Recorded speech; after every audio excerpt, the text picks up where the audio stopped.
Let's effing go indeed. Oh, wait. Let's friggin' go. What was it that John Cena said? Let's mother fudging go, bro. Oh, Cheers, mother bro. fudging go. All right, yeah, we have to be PG, apparently. It's Yep. Mr. Young. And it's for in the building. I got my Red Bull ready. I got my notes ready. We are good to go. It's a great Sunday evening, my friend. How are you, bro? Wow, bro, suddenly got Red Bull sponsor.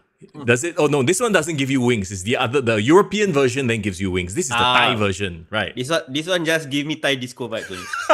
Siam Tiu, let's go! Up to bro. Okay, you know why am I so high or not, bro? Why are you so hyped?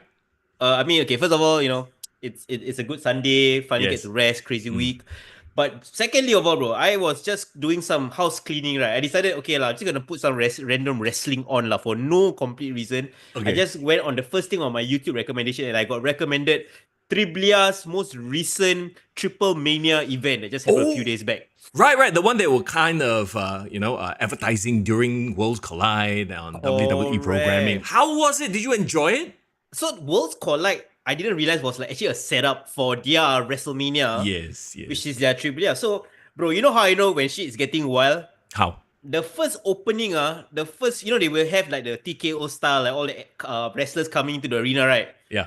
Who is the first motherfucker I see? Who? Can you guess or not? Huh? Who's? You got to give me a hint. Is that WWE star? Somebody who I thought was persona non grata, bro. What was it? Alberto Del Rio, the guy whose face cannot be shown. Really? Yes, Al Patron. Al Patron was there. They showed him.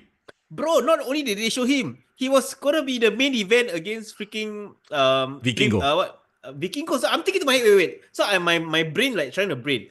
Is this Triple Mania the event before where he dropped the title?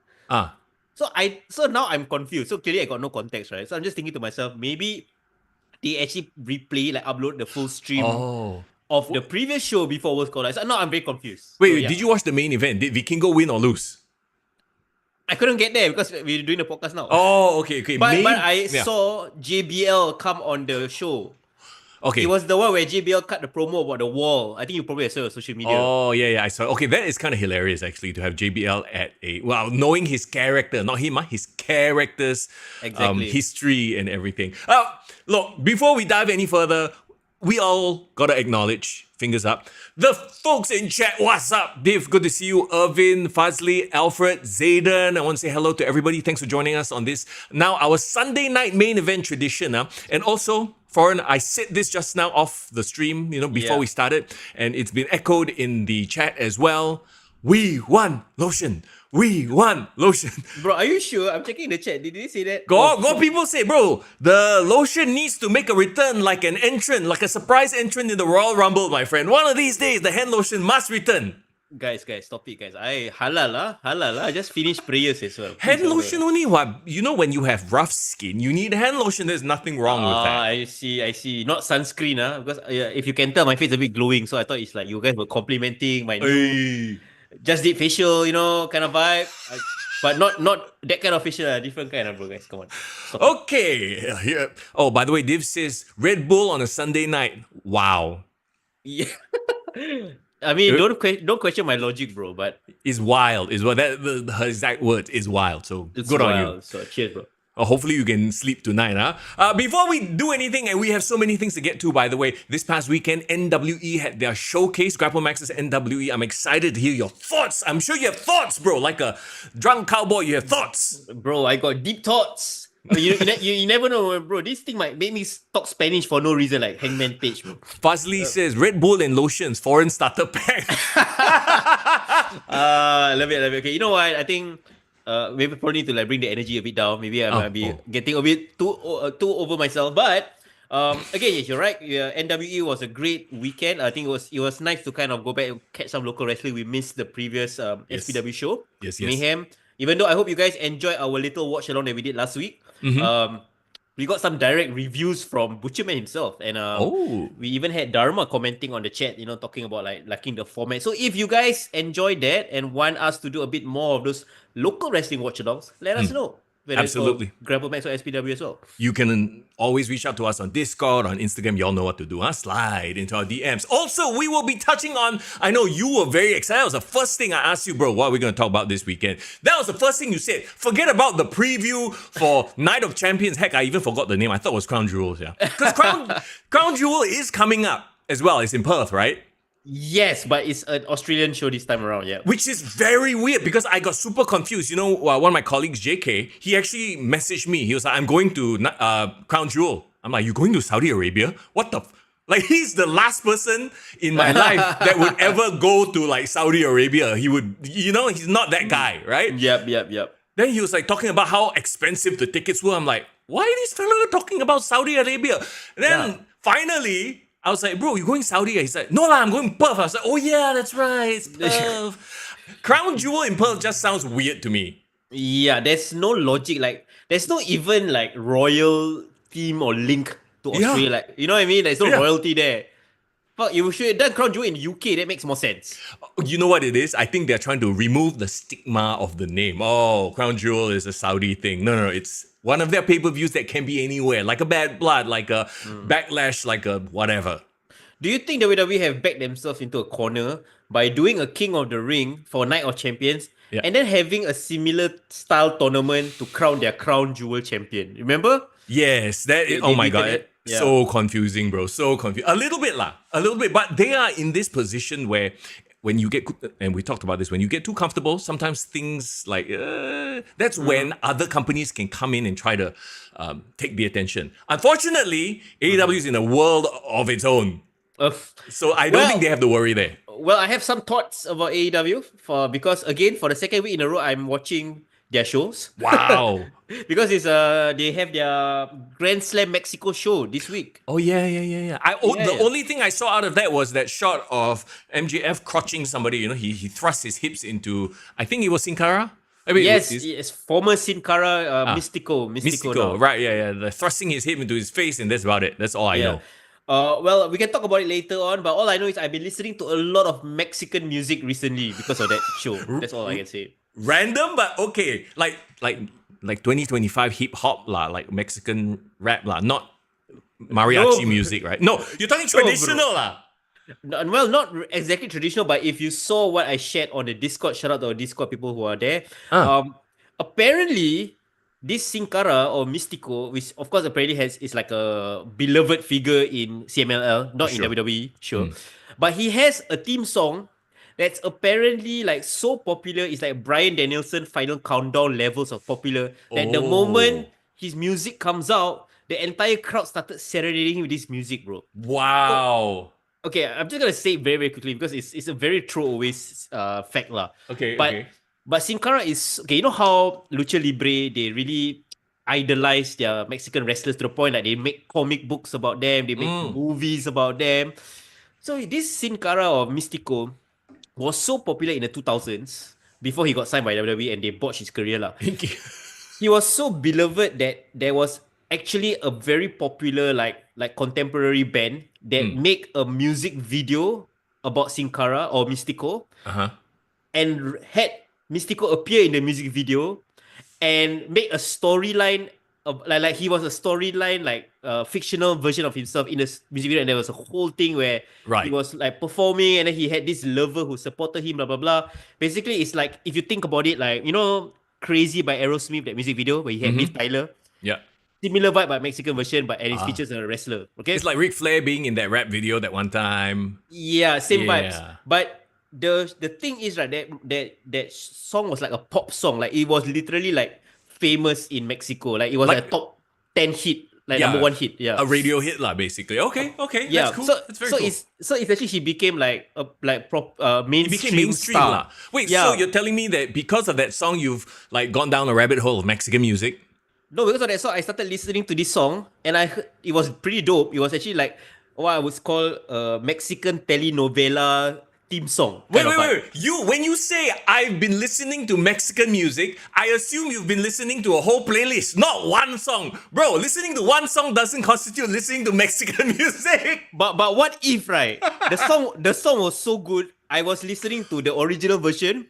I was listening to covers of it. I was listening to reimagined versions and modernized versions of it, bro. Until now, got people covering the song. It's become a classic in Mexican mainstream music, bro. Come on. Chat. You need to weigh in on this. Does foreign listening to the one song, albeit covered many times, remixed many different ways, does it constitute listening to Mexican music? Bro, you just have guys on chat. I don't remember the exact spelling, but I think it's called Mueno, Mueno, something like that. Or you guys just put Sin Cara song, or no, Mystico song. Bro, that shit will get stuck in your head, bro. You like talk about Mexican telenovela, that is the kind of shit. Bro, it's like Filipino music, bro. It's like Pinoy romantic karaoke music. Is that vibe? So okay. By your logic, that time, there was this one Rammstein song that was really, really popular. Does that make me a metalhead? Because I listened to that one Rammstein song over and over and over again. I don't profess to be a Mexican mariachi connoisseur. I'm just saying that song has been on my playlist the entire week. And you know what? Credit to AEW, because apparently this song, because when Mystico got signed by WWE, he left the character, right? So he completely got rid of the Mystico character. So the Mexican fans in Arena Mexico has not heard this song in over 14 years. Okay.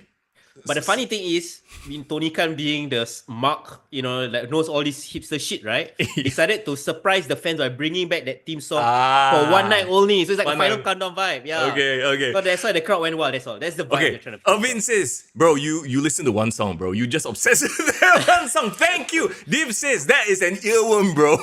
It is, bro. Guys. Div, you agree with me, right? That was a great song. Hey, bro, it went viral, bro. It's on one of the best performing content in AEW in a while. Nobody arguing with you that it's not a good song. I am just doubting your credibility when it comes to you saying, bro, I've been listening to Mexican music. Fine. Blanket statement. Call it what you want, bro. But you know what? It was a good song, and shout out to Mystico, because I got interested in the match because of that song, bro.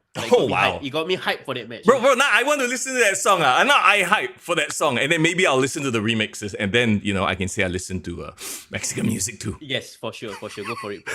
Okay, we'll get to WWE's Night of Champions. This is what the Red Bull does, apparently. Night of Champions, I'm absorbing some of the energy from your Red Bull too. Night of Champions, we're going to touch on that also in just a little while. But as always, we got to say, what's up to our bro, our finance bro, our fitness bro, our F&B entrepreneurship bro, sponsor of the podcast, Hasif. Yo, Hasif is the man. He has been supporting us going on 2 years. Yes. He is all there for you if you want some financial advice, talks about entrepreneurship. You need a guy to talk about F&B as well. He has his own businesses. You want to DM him about Mexican music? Also can. He will talk to you about one song. Bro, if you DM him and suddenly send the song link, right, for no context, right, and then just say foreign send me here, right, I think he will appreciate it as well. I think he will vibe to it as well. So yes, drop him a follow if you haven't already on social media. On Instagram, it's Hasif_captures. And if you would like to slide into his DMs and ask him out for Tay, because Tay with Hasif is a thing that he does, right? Feel free. Yeah, for sure. I mean, I hope, Mr. Young, you enjoyed the little birthday gift that Hasif gave you this month. He is a very generous man. He's the reason why we have the lights on, or like how my lights are kind of partially on is because of him. And he's the reason why we can still do this podcast and, feel good doing it. He's spending our Sundays talking about wrestling, bro. Absolutely. Hopefully, one of these days, Red Bull will also come in and be a sponsor and give us wings. Bro, I am visualizing it, bro. I am trying to wheel it into reality. Let's go. Okay, well, hold it to the camera and say Red Bull gives you wings. Red Bull is making me high, bro. You know what this is? I'm like drunk Cody, bro. I got some libations right now. Maybe that's why that energy a bit high today, bro. Bro, we gotta talk about Cody a little bit as well. Bro, he's gonna sleep in the couch for a few years, bro. With the comments he's been making. Dude, I can't wait for Roadlander, Homelander Cody. It's happening, bro. We can see it playing out, and I'm there for it. But we'll talk about all that in just a bit, because first, it's not quite chronological, but I know the people are waiting. They want the foreign acknowledgement. NWE Showcase happened this weekend. Unfortunately, I could not be there. Well, first of all, set the tone. What was the vibe like this weekend?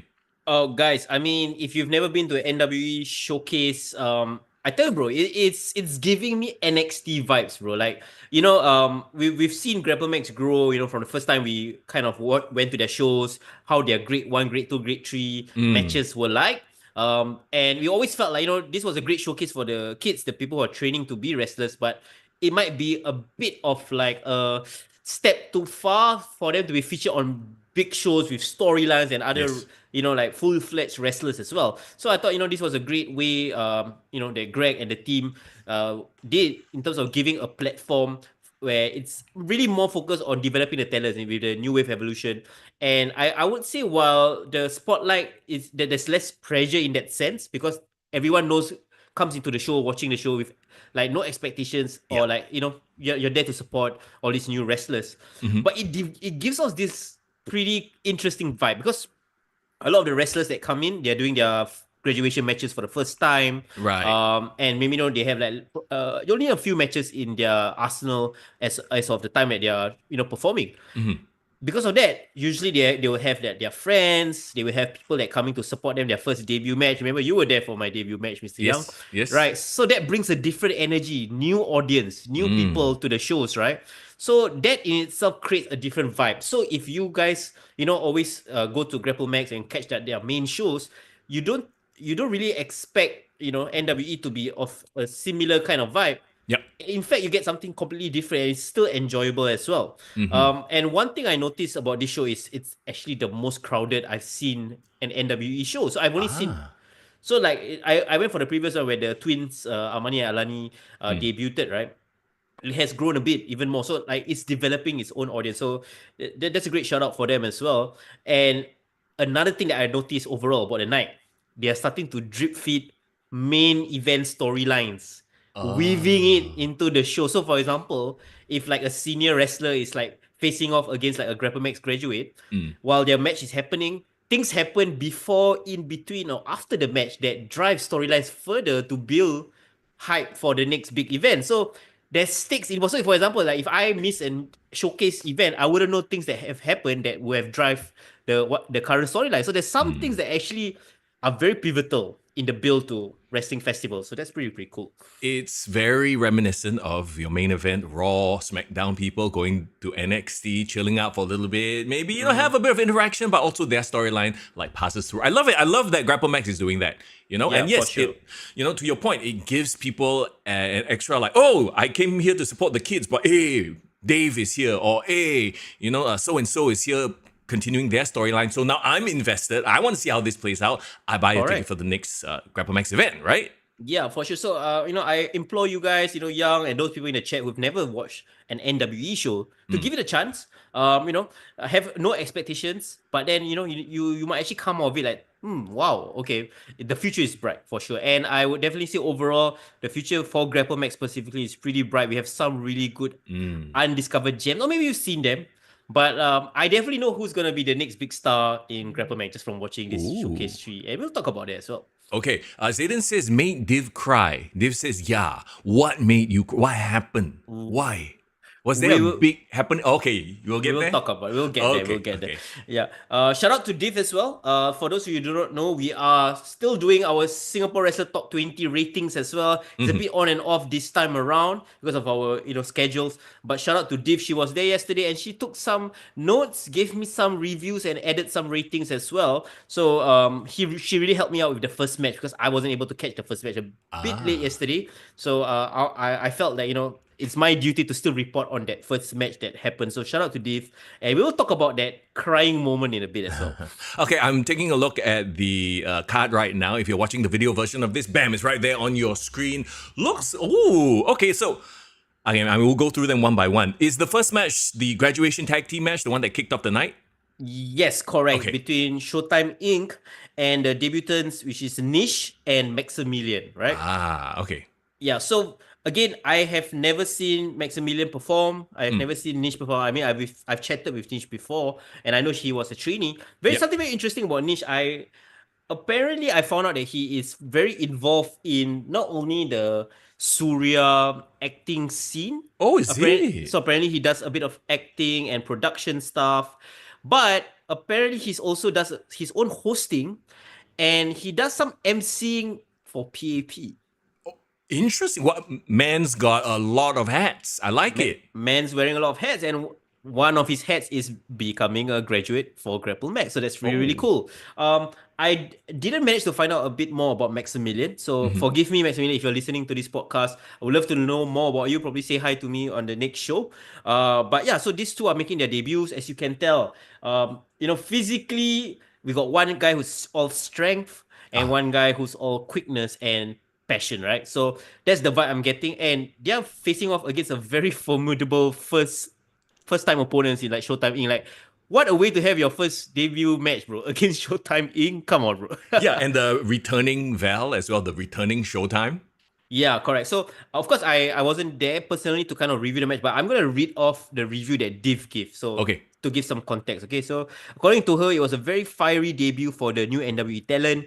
Nish and Max did really well in getting the crowd pumped up, and she liked their pacing overall as well. So shout out to them. Pacing is really, really hard to get right as a new wrestler. So if that caught Div's eye, you guys must be doing something right. So shout out to you guys for that. Max did really, really well selling the damage, and Nish was consistently getting in Showtime's Inc.'s faces to show that they wouldn't really back down from these bullies. A bit of young fire right there. Yeah. I want to chime in here about the fact that I think it's so awesome that their first opponents were Showtime Inc. Because we've, talked about them like ad nauseum, right? How amazing heels they are. We featured Julian because we've seen him more wrestling this year as well. Yep. How good he is at getting heel heat to a point where technically the faces don't have to do anything. They will default get cheered. Bro, we need our Julian to make his Kick to the Gut podcast debut. Yes. I can't believe he's never been on the show officially. Right. So we've got to learn more about him. But yeah, what better opponents, right? You got you got a veteran in Val who's really great at like the basics and the like animated facials and expressions and all that. Being the ring general, yeah. He can get the heat. And then you got Julian, who is an underrated worker, right? Yeah. Super underrated. Even he does all the little things so well. So I think they would have done a great job in highlighting, Nish and Maximilian's fighting spirit in this match, putting them through a lot of adversity. So let me just finish up what Div said as well. So she said it was good to see Showtime Inc. back, albeit back to their dastardly cheating ways. Yes, they have been cheating their way back to business as well. What did you expect? It's Showtime. Yeah. Very interestingly, she made this one more very telling line. Julian seemed to have an extra skip in his step with his boss back. Well, yeah, it makes sense, right? The rest of Showtime all went away, and he was like, that was the whole story of his past couple of months, right? He's alone in Showtime. You had Prabhu injured, you had Calvin leave. Yeah, so Showtime is a bit in ruins, but now that Val is back, probably there's going to be some renewed focus on the family. So Showtime Inc. reminds me a bit of like the Bloodline, right? There's so many iterations of it, but somehow once the main guy comes back, kind of unites the whole thing. A bit of insider info for those who are interested to know. I was talking to Crypto Bro, Lady Killer, right? After the show, and then he said it's great to have Val back. And you know what he said? He said something else. He said like, Now we lock him into a storyline. He can't run away anymore. He can't disappear anymore. What? I wonder what that means. I wonder what that means. Right. So of course Showtime got the victory. I'm very, very hopeful, to see more of Nish and Maximilian in the future. I hope to be able to see you guys with my own eyes, see how you guys perform. But congrats on the debut. A bit of a tease for the SW Singapore Wrestler Top 20. So one thing we do is we give star ratings for our wrestlers right now, right? We were kind of debating previously, right, Young? Do you remember? Whether should we grade the youngsters, the rookies, right? The NWEs, Correct. But Div went ahead and did it. So you know what? Just as a little tease for those of you who are not on our Patreon, want to be a Patreon member and find out the full ratings, let's give a bit of context of some of the ratings just for this match. What do you think? Okay, sure. Okay, so she gave Showtime, Val and Julian both 4 stars. 4 stars out of 5. She gave Nish and Maximilian 3.5 for debutants. That's very not bad for their debut match, graduation match. Correct. So you guys impressed Div, so shout out to you guys. Great job. Well done. Okay, the next match is very interesting to me because one of the participants of this match, I believe this is the match we're talking about, right?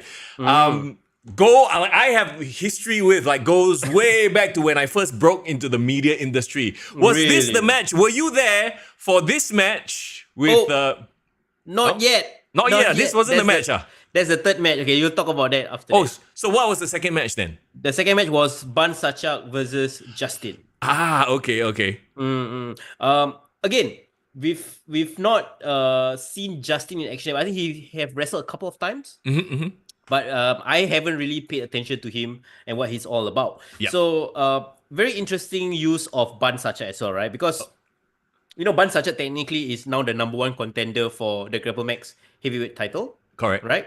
And openweight title, I mean. And he's a baby face. Right.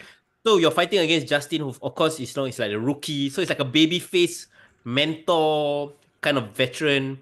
It's so weird to call Ban a veteran, but he is at this point in time, right?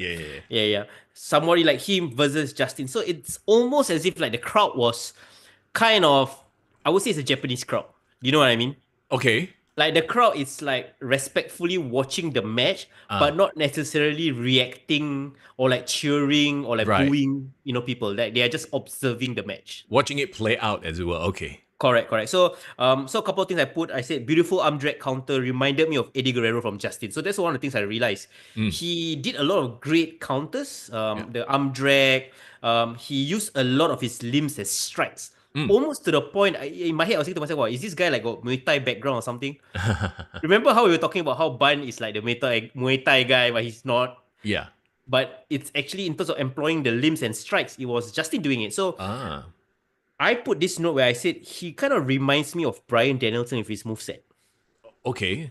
Because he actually did a running knee as one of his finisher or like hope spot. Like there was this one big climax where he actually got Ban in the corner and like ran to the ropes to the corner and then suddenly swing back with a running knee. I was like, whoa, damn! Did he just do the yes knee, Busaiko knee? The Busaiko knee, yes. Yeah. Wow. So great. Never say die attitude. It was a very valiant effort, but of course you had Ban kind of getting getting the comeback and delivering a rock bottom for the finale. So, and he got the win lah. So in this case, it was a face match lah. It felt like a face match to me. Like that was the vibe I was getting. Because let's not forget that Ban is is a good guy now.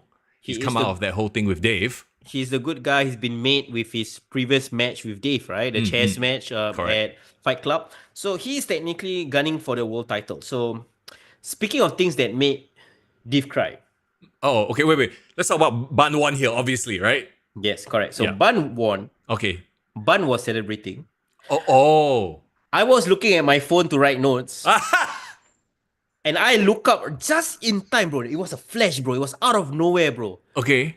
You have the openweight champion sliding in and delivering an unexpected cutter, RKO, whatever you call it, on Ban as he's celebrating. Okay. I saw the clip of this on Instagram. You posted in your story. Yes. Hotshot Wilson. Correct. So here's the conundrum, right? I was shocked, right? Yeah. I was like, babyface fighting champion for over a year coming in to do a sneak attack? Yeah. I remember in the video, I don't know why I cracked up at this, but you were yelling, Wilson, are you a heel? He will answer, yes, foreign. I was like, bro, what the hell? What a question. Are you a heel? Bro, what a mock thing to say, right? Yeah, are you a heel? Just boo the guy lah. Are you a heel, bro? No, that's the thing. The crowd didn't know what to do. Because the crowd is like, what? Isn't that Wilson? Yeah. Why is he doing a... So like the crowd was legitimately confused. Right, okay. So then my question is, did he play it off like he had become this bad guy, or like did anything in Wilson's body language give the impression that, yes, you should boo me now? Or was this confusing for people? Well, I mean, you can see the listeners saying on the chat, Zayden say, this match, he's definitely the good guy now. Ban is wholesome but dangerous. Oh, Zayden say, not just hot shot, hotter shot now. Lol. Okay, so Div say Hotshot did a kill shot on Ban. Hotshot is so over all the disrespect. Okay, so there's two ways to look at it, right? Maybe Div it's speculating that maybe Hotshot has been hearing all this criticism, perhaps, about his championship reign. Some of them coming from us, apparently. Probably he's trying to prove himself, trying to get one up on Ban to kind of assert dominance as a champion. That could be one way to look at it. Sure, right? but maybe he hasn't necessarily, quote unquote, turned heel. for sure. But there was an edge to him, for sure, right? There was a equivalent to him. Yeah. So you know why? Yeah. Because again, you said I asked on the IGS shouting, "Are you a heel?" Right? After the match or after the whole event, I hung around, talked to the wrestlers, and before I left, I did say goodbye to Hotshot. I said, "Hey bro, I'm gonna make a move first. I got one question for you, bro." God. So do you just turn heel? And then he said, you know what? Why don't you just speculate, lah? My God. So let the speculations begin. So yes.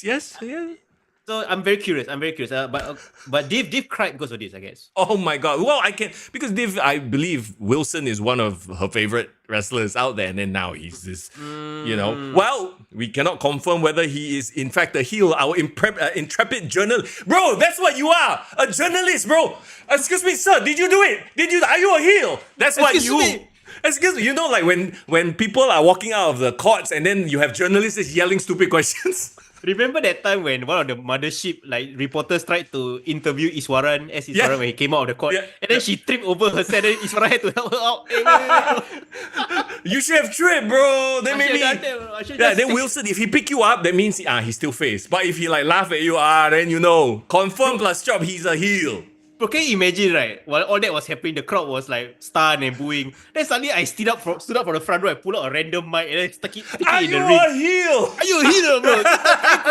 Can you confirm to our audience or keep that are you a heel? Bro, that is a t-shirt. # are you a heel? That is a t-shirt in the making, bro. I love it. But anyway, Div says apparently it's all Greg's fault since because he has been calling Bun the MVP of Causeway Jam. Oh, okay. Nice.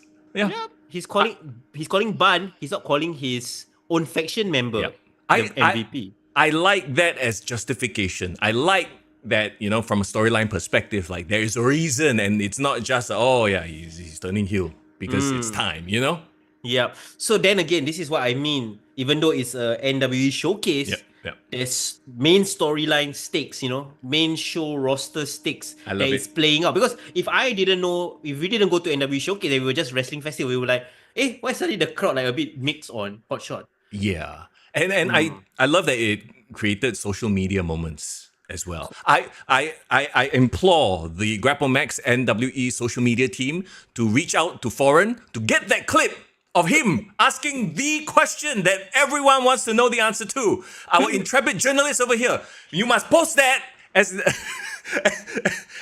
Instagram. Are you a heel? Bro, I'm surprised. I'm surprised you actually listen to the volume. I didn't even realize I was recording and saying that. It's hilarious, bro. I laughed my ass off. Oh my God. Great journalism. Just for you, I'll put it as a reel, bro. I'll put it as an IG reel. No, do it. Are you a heel? # let's make it a thing. # are you a heel? Yeah. Okay. Okay, let's talk about that next match then. We're talking about the singles match, correct? Yes, correct. So the third match is a bit of your history right now. You want to reference, right, Mr. Yap? Correct, because we talked about it last week or was it the week before? I can't remember. On the podcast as well. When I was first breaking out into the entertainment business, into the media business, right? I joined this talent search called The Next Big Thing. Insert Brock Lesnar jokes here. Okay. And the person who actually won this talent show, I didn't win it. The person who won it was Desmond Childs, aka wait, what's his full? D-Normus. I want to say delicious. I don't know why, but D-Normus, yes. D-Normus, yes. So that was so basically when we put it on the chat, and then I think he commented right on the YouTube or something, right? Correct. The episode we talked to Greg about the upcoming shows. And then he mentioned, hey, D-Normus is me. Remember me young? I was like, oh my God, there he is. Right there. There you go. Damn. Okay, so you did not recognize him in all this, Carp? No, I absolutely recognize him. I recognize that face anyway. I just didn't know him by name. I didn't know that was the name he was going by. D-Normus. Like his alter ego lah. You weren't aware, correct. But if you think about it, right, like drag queens and stuff like that, it's so wrestling. If you think about it, everyone is wrestling, is playing a role, is dressing up, playing a different character or maybe a more flamboyant version of themselves. So I'm not surprised that this collaboration actually came to fruition, because if you think about being a drag queen and being a wrestler, there are a lot of connections and similarities in terms of the psyche. first thing that came to my mind when I saw the Enormous, he came to the ring, and I told this to Crypto Bro as well. I said, bro, he reminds me of what? Who? Adrian Adonis. You mean Adrian Street? Adrian Street. Adrian Adonis is his actual wrestler name, right? Oh, okay, right. Got you. Yeah. Yes. So of course, like there was a time when it was all this campy, drag, glamour stuff. Of course, like more modern fans would remember Rico and Charlie Haas. But you're right, there's absolutely a space for like drag queen and this kind of subculture content for pro wrestling because it just fits, right? Like the pomp, the circumstance, the costumes, the glamour, even the heel moves, even the call outs, like the cattiness, it's just wrestling, right? Can I ask, this was a spin-off of what happened at their Pink Fest event, right? Correct. Where The Enormous was a part of, and then somehow or other during that event, one of the storylines they played out was a friendship between Ming Ray? Correct. So I think this was kind of a rematch between Ming Ray and Crypto Bro. That took place at Pinkfest. So a bit context, Pinkfest happened, I think, a couple of weeks ago at New Baru, right after Fight Club. And one of the sponsors for the event was actually, basically, I think this is almost like a partnership. So if you think about it, like AAA and WWE, so, they went and do a show for Pinkfest. And then in return, I think Pinkfest was sponsoring this particular NWE Showcase. And shout out to Big Dave, by the way, in chat, who says it's a continuation. Yes, it's a continuation of everything is canon, like Greg says. I love it. I appreciate stuff like that. Yes. Sorry, go ahead. So I think in return, they started off some sort of storyline at Pinkfest, and then it makes a lot of sense. Radiant having this alliance with the Enormous. I mean, both colorful characters, colorful costumes. It's really, really good. But what's so hilarious is that, of course, who can deny Crypto Bro and his scammer personality? What? I would dare say, Crypto Bro, Dennis, he is the Randy Orton of Grapplemax at this point in time. That's a very good comparison, but yes. He is right. He is getting the most by doing the least. I don't really want to say that. No, but in a good way, right? Like in terms of like he's really maximizing, like he doesn't have to do all the crazy moves anymore. Yeah. He doesn't have to overly try to be a heel. He just walks into the crowd and people are just chanting scammer. The moment the Bitcoin symbol come up, people are just like scammer. Yeah, and being the chauvinist that he is, right? The fact that he is standing opposite, Radiant Ray with the Enormous in her corner, like that, the whole dynamic there, it just writes itself, right? So was this like a no holds barred thing? Because I saw some interference. I'm not sure if it was after the match as well. I saw a spot where it was quite funny, like the Enormous like he hip checked him from behind, very camp stuff. Okay, so this is the part that I got a problem with our referee Sofian, bro. Oh, okay, calling out Sofian. Alamak, okay, Sofian is a well-loved referee, bro. Are you sure you want to go down this path? Bro, wait, hang on. Are you a heel? Am I becoming a heel? No, bro. Okay, we all love Sofian. Sofian is great. But Sofian, bro, why are you not doing your job, bro? Why are you letting a disqualification? Clearly, a disqualification just happened. Are you becoming an AEW wrestler? What's going on, bro? AEW referee, you mean? Yeah. Yeah. Oh, the AEW referee. Yes, correct. Okay, so just to explain the context of the match. So, like again, Radiant was trying to get one back on Crypto after whatever happened on Pinkfest. The veteran tried to ground Ray down. I mean, it makes a lot of sense, right? She has the power advantage, so he kind of kept her grounded, tried to wrench her ankles, targeted her limbs, loving all the elbow down to the lower limbs, great heel move. But Dean almost got involved halfway through the match, right? So so it all started off with him like kind of catcalling, kind of like shitting on Crypto Bro throughout the big part of the match. And then it went to a point where, Dennis was annoyed and pissed off and like, you know what? Hey, you got a problem with me? Come. Come to the ring lah. So Dean almost went to the apron and he invited him to take a shot, to come inside the ring. Hold on, Najwan has clarified. Sofian wanted to DQ D Enormous, but LK stopped him. So it was LK's fault. Okay. LK said, don't DQ, it's okay. So right now you're telling me all the wrestlers can just go to the referee and say, you know what, let's make this into a non-disqualification match. Well, we've seen crazier shit happen. So hey, who are we to argue wrestling logic? Yeah, you know what, I actually just, Sofian, if you are the referee, whether it's in football or in wrestling, if the players say, hey, you know what, that guy slide tackle me. Don't give him a red card. I want to slide tackle him back. All's fair in love and war. It can't be what, bro. Come on, True. Okay, so we can confirm Foreign has not turned heel. It's not selective reporting. Okay, I'm just trying to understand the logic. Fine. So okay, say if LK insists, like, you know what, bring him in, let him do it. That's fine, right? Yeah. So again, I'm very, very surprised because like that happened, right? Yeah. So now I have to like take my brain off. Like, okay, fine, this is now I guess anything goes match, and this is why I love Dennis, right? So of course, Dino gonna do all the like, trying to come on him in terms of like trying to make him uncomfortable and and then he's like, get away from me, blah blah blah. Then he just administered a peck on the cheek, a kiss to Dennis, right? And then he forgot.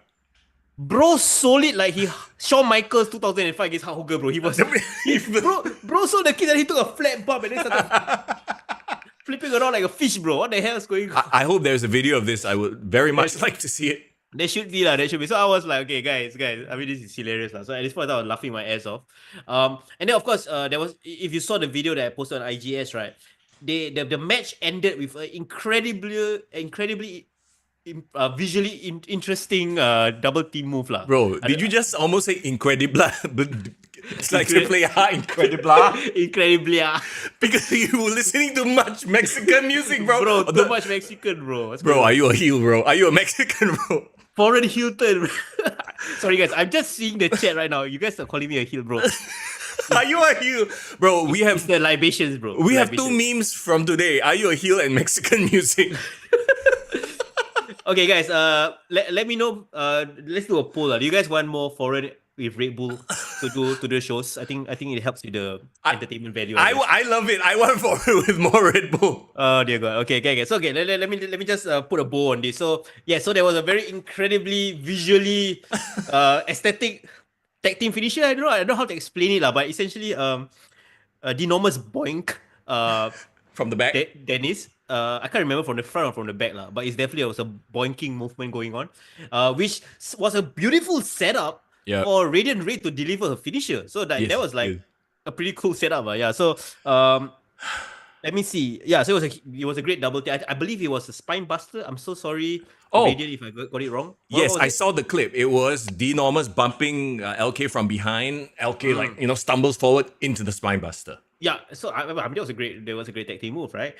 If it was a tag team match or 2-on-1 handicap match, but as a 1-on-1 singles match with technically DQ rules, that is a clear disqualification, Mr. Young, right? Okay. You write a strongly worded email and send it to who is the head of operations of NWE? Who's the Shawn Michaels around here? I don't know, man. I don't know. But okay. But you know what? Like all joking aside, all kidding aside, I think I saw really clear improvement from Radiant Ray in this match, right? Okay. Like not just her movements, like her power moves were impressive. She was clean, she was snappy, but she has developed this character, right? This Radiant Ray character, Ming Ray, Radiant. I mean, all those things were cool in terms of like naming conventions. Yeah. But she has started to exhibit that personality, like this, never say die. I'm not gonna stand down, for all this like bad behavior. I'm gonna stand up for my friends. Yeah. And I think putting Denormous as her manager was a brilliant move. I hope to see more of them together. As actually they look good. Yeah. The most random fact. Now that this is all over, right? That's two people from the next big thing that have been in the ring with LK. If you think about it. Wow. Okay, where are my former contestants? Jeremy, Stella, Charlene. My God. I don't remember the rest of them. Oh my God.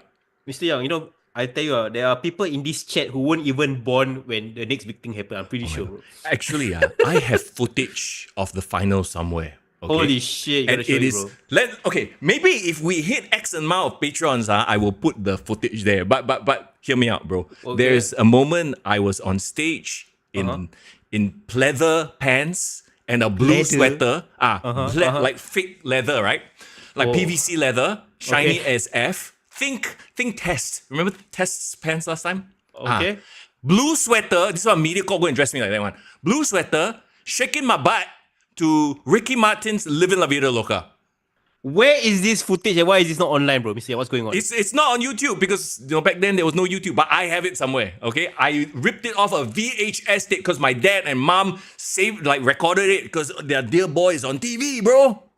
Wait, what? So okay, wait, this was Next Big Thing was a Channel 5 show, right? It was a Channel 5 show back in 2000, early 2000s. I think it was 2005. So you're telling me, Mr. Young, you were a television celebrity? No. I was a contestant on a talent show. Okay, fine. That was on TV. That's the one that Denormous Desmond won, right? Holy shit, okay. And as part of the finals, we had to go on stage and perform at Ngee City. There was a big stage. It was live on TV. My God, me shaking my bonbon. No, it was Shake It Bonbon, not Living La Vida Loca. Shake It Bonbon, Yeah, Shake It Bonbon, Shake It Bonbon. Yeah, exactly. In a blue sweater and leather pants. It's out there.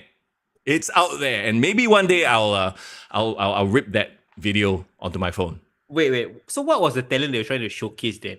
Like what is this talent? Is it so you're dancing? Bro, this is Channel 5. Okay, you have to understand that Channel 5 is like the people who come up with shit in Channel 5, it's the lowest of low quality. Talent show.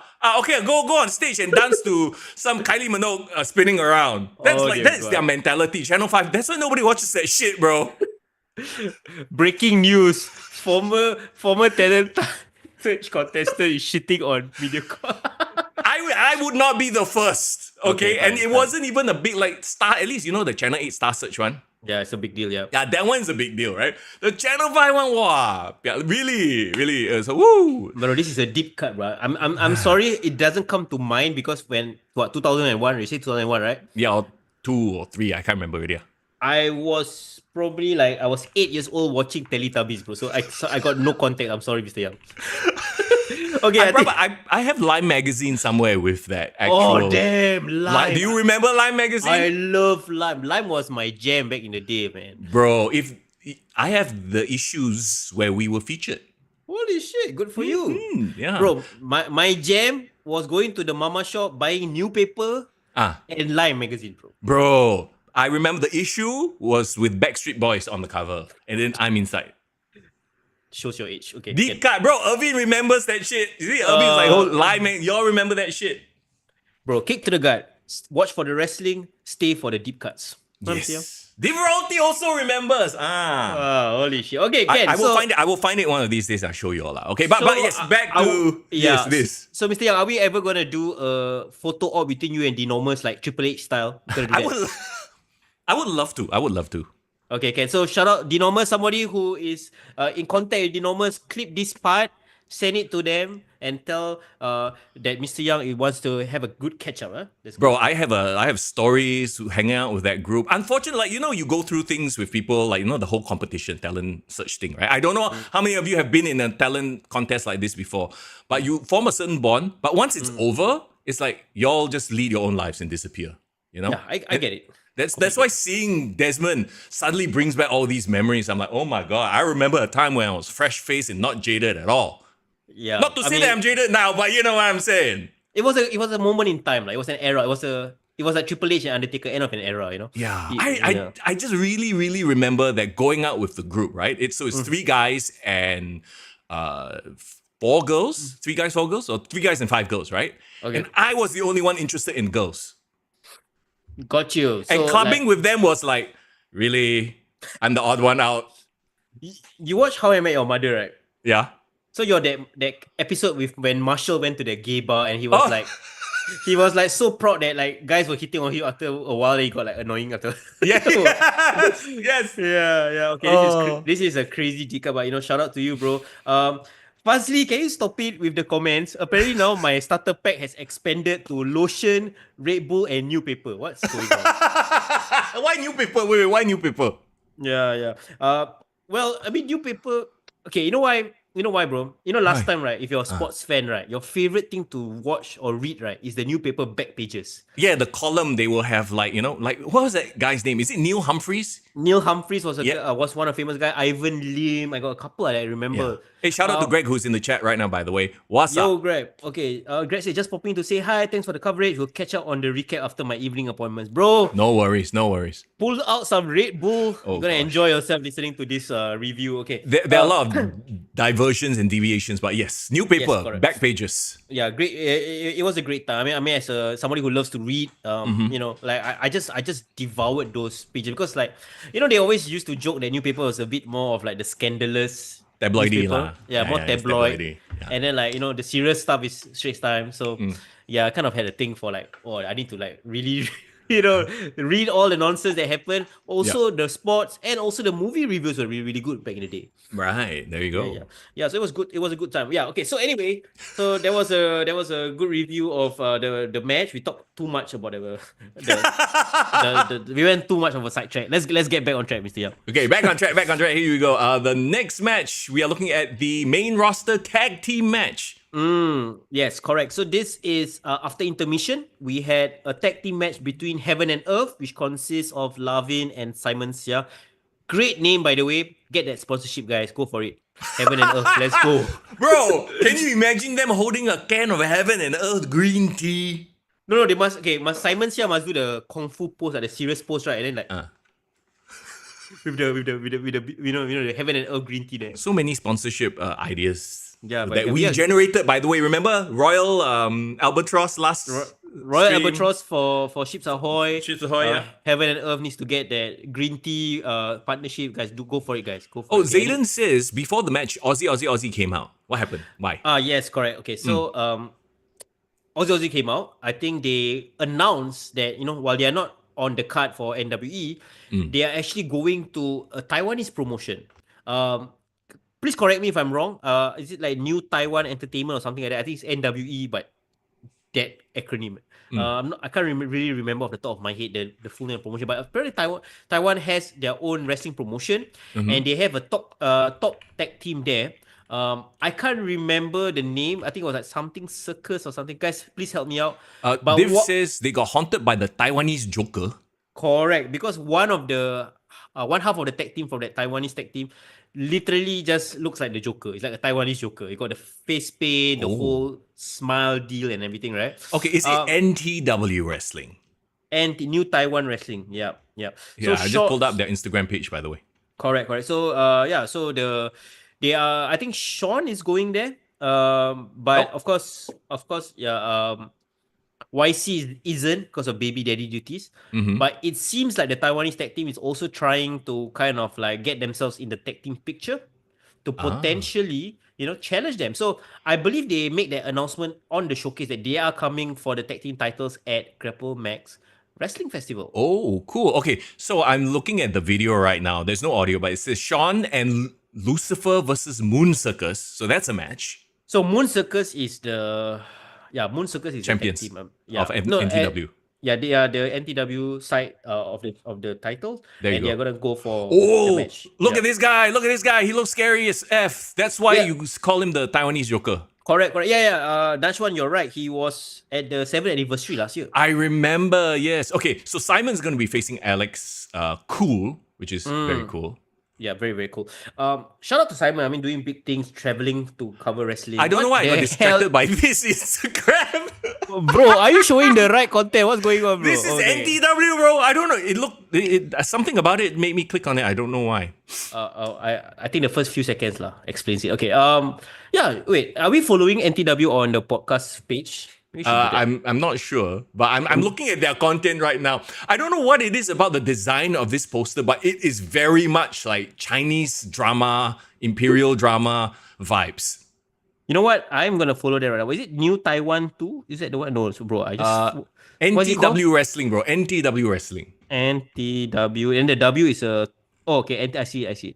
Oh, we followed them already, bro. Oh, okay. Okay, cool. Yeah, pretty cool design. Okay, but can I? Before we talk about the match itself, the potential of the match, I need to say something about Aussie, bro. Okay, say it. I'm still not a fan of Sean's promos, right? Okay. Sean Punk's promos, it's a hit and miss for me, personally, because you know, we all love Aussie. They have the crowd support. Even though at Fight Club, there were more fans cheering for Ships Ahoy, right? Yeah, But I think storyline wise, it makes sense that they win back the title. There was this whole storyline arc, right? So now they're the champions, so they are the main guys. This this was just technically supposed to be like a promo, like a throwaway promo to promote this wrestling festival. Right. But I was sitting there and I was listening to them and I was listening to Sean. And I felt cringe lah. I'm sorry lah. I mean, I just think like Sean has a specific delivery style, right? Yeah. Which I think is a bit remember last time that people used to kind of Jim Cornette used to criticize what do you call it, Keith Lee, because he sounds a bit like a baritone Luther Vandross trying to like you know what I mean? And also his speech patterns. I'm referring to the Keith Lee commentary, right? And I kind of get it as well. He speaks like Fraser Crane on the show Frasier. And I don't know if you ever watched the show Frasier. I know I was the only one because Frasier speaks in a very atas. He's American, but he speaks like with an English accent, and he uses bombastic words because he's so well educated and that kind of thing, right? And the whole premise of that show was that he is this uppity, snooty, high society guy, but he falls in love with the nanny who's from like England, who's the opposite. She's from the UK, but she's a nanny. She's quote unquote not as high class as him. So that was the juxtaposition of that sitcom. Yeah. So I get that dynamic, right? So you have like the more down to earth character to kind of ground the more atas character. So in this case, in the Aussies context, I think YC is that grounded character. He's a dad. He comes across as very relatable, very likable, and he feels real, right? Even when he cuts his promos, it feels real. But just something about Sean's delivery just makes me feel like it's very put on, right? And it's and he's not that person. I know him. We've talked and all that. So I don't think it's that. But just when he delivers the promo, it just gives us the impression. So now, when I'm listening to it, I don't feel like it's a baby face, trying to defend their crown. Yeah. It feels more like, we're like the arrogant heels, but only when Sean does it. Like, it harkens back to the previous last years where they were teasing this rivalry, right? So I just wanted it to be done with. That's why. Are you saying that his delivery lends itself more towards being a heel than a babyface? Because there is an air of put on-ism, I guess, because it's very hard to do a babyface promo. Yeah, it is. It's easier to be a dick. It's easier to use big words and talk down to people, Correct. But I think the fact is like, you've got to talk to your audience, right? Yeah. And when Sean does it, like the audience is not responding because I think they do not know how to respond to how he delivers it, right? It's almost as if like, hey, it's story time, so why not we gotta fight for the title? Like it feels like a play, like he is kind of talking to kids. I don't know. I'm just trying to be as objective in my review as possible. So #foreign. Are you a heel?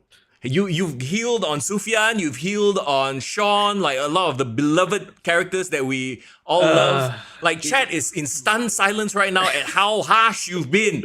Are you okay? Do you need a hug? You know what? Okay, let's refer to chat because Dave said, I feel like Sean is very Aussie in his delivery, but after 2024, there's a sense of Sean could snap and go crazy anytime. Irvin says too formal. Okay, I actually understand where you're coming from. As somebody who has been in the radio business for, way too many years already. There are some people who, in real life, when you talk to them, they are charismatic AF. You talk to them, you think to yourself, oh my God, they could be really good on the radio. But the second the camera is on or the mic is on, suddenly they speak in a weird cadence that is forced and fake. I call it the red light syndrome because when the red light goes on, suddenly their personality drains away and they feel like they have to perform. Performative, I think, is the word that gets thrown around a lot by Jim Cornette, right? Yeah, he's performing the character as opposed to the opposite is like a CM Punk where he's just talking. It's him, right? It's such a fine line, right? It's such a fine line, right? Because like I can use the same feedback on like Sarah Coulthard and Christian, but for some reason I feel that that's really their authentic character. You know what I mean? It doesn't come across put on. That works for them now that they are heel. As faces, it didn't work, right? Exactly. So could be a heel alignment thing. I'm not sure. It's just that like that felt like a cringy part of the show, which that's why I kind of forgot about it. I glazed over it. Then now that Irvin reminded me, I was like, okay, now I remember why it didn't resonate with me. But yeah, so they are fighting for the titles. And again, like Div say, let's see how their second run goes. They are still a top tag team. But based on the match I'm going to talk about next, I feel like Grapplemax is developing like new tag teams, which I feel has the potential to be legitimate challenges beyond just the Ships Ahoy, Aussie dynamic. That's right.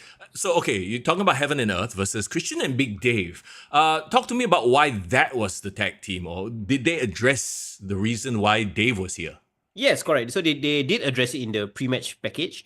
Of course, our dear Sarah Coulthard took an insane, hellacious table bump. We were there, right? Yes. We were there. So she has been selling the injury. So yeah, you can have the promo play in the background lah. But yeah, she has been selling the injury. She's like walking around in a sling. As you can tell. The eye patch is so funny, yeah. Yeah, so all that is happening. So essentially, she can't wrestle at this point in time, right? So this, I think for Christian, it's kind of like he's in between now. Like, is he gonna do a singles run, or does he need to find like a new ally? So that's the whole situation they're trying to play out. So as the promo is gonna say, that he actually found like somebody who he could ally with, which turns out to be Big Dave, right? So yeah, so Big Dave, I think it's more of like a alliance of convenience, right? So he of course has his issues with Heaven and Earth. He has fought with Simon so many times. There you go. So there's a big reveal, right? Ta-da! Yeah, so Big Dave is all about basically, you know what? Let's do this. We can ally together, team up. Let's beat these wrestlers. But you guys don't get in my way, and everything will be okay. So he kind of was like intimidating Ships Ahoy lah, in a way, right? Which is great. That's perfect for his character. So in the match itself, you actually had Sarah being the manager. So they came out together. So like Ships Ahoy came out together as a tag team, but she was by ringside, and you had Dave and Christian working together against Heaven and Earth, right? Okay, yeah. So for me, my comments were quite straightforward. I thought that Big Dave and Christian really worked well together. I mean, I'm not surprised, right? They were bonded by their villainy. That's what I wrote.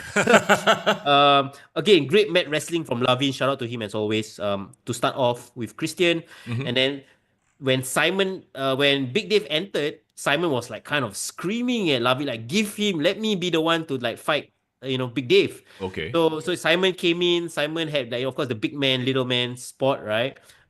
It was really, really. I think for the people who were there for the first time watching, I think they were very impressed with Simon Sia, because of course Simon Sia is the one that you introduce when you want to see like high flying stuff in Grapplemax, right? Hang on, Div Royalty says, you mean Large Dave? Explain to me what that is a reference to. Did he call himself Large Dave?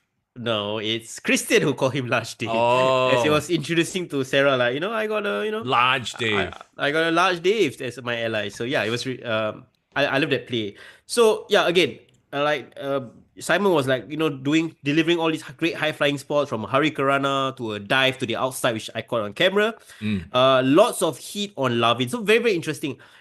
You have Lavin playing the babyface in peril spot, where it was like, Christian and Big Dave taking turns kind of attacking him. And basically the big, tag of the match is to Simon. Yeah, so I think they're really positioning Simon as like the big sequence spot person. Spot guy, yeah. The big comeback guy, yeah.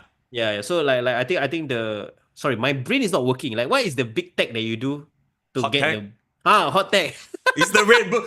You are coming. You know what it is? You finished the Red Bull already for 15 minutes. It's the crash. Now you're experiencing the crash, the come down right now. You know how to fix that? What? Get this man another Red Bull! Oh, there you go, guys. Come on, guys. Sponsor. You know what?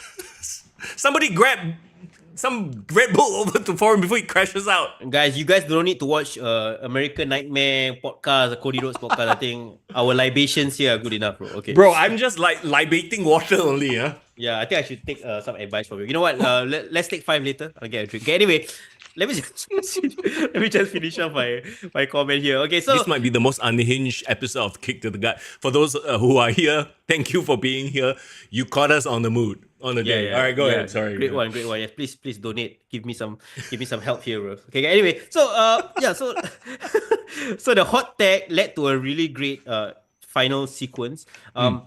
I do not know whether they have officially given like their tag team finisher a name, but they did the whole like high-low tag team move. Right? So like somebody side sweep on the ground and then somebody do like a spinning heel kick at the top part. Makes sense with their name also Heaven and Earth. So they're playing off the ground base versus aerial, and I like it. I like it. Everything just works, right?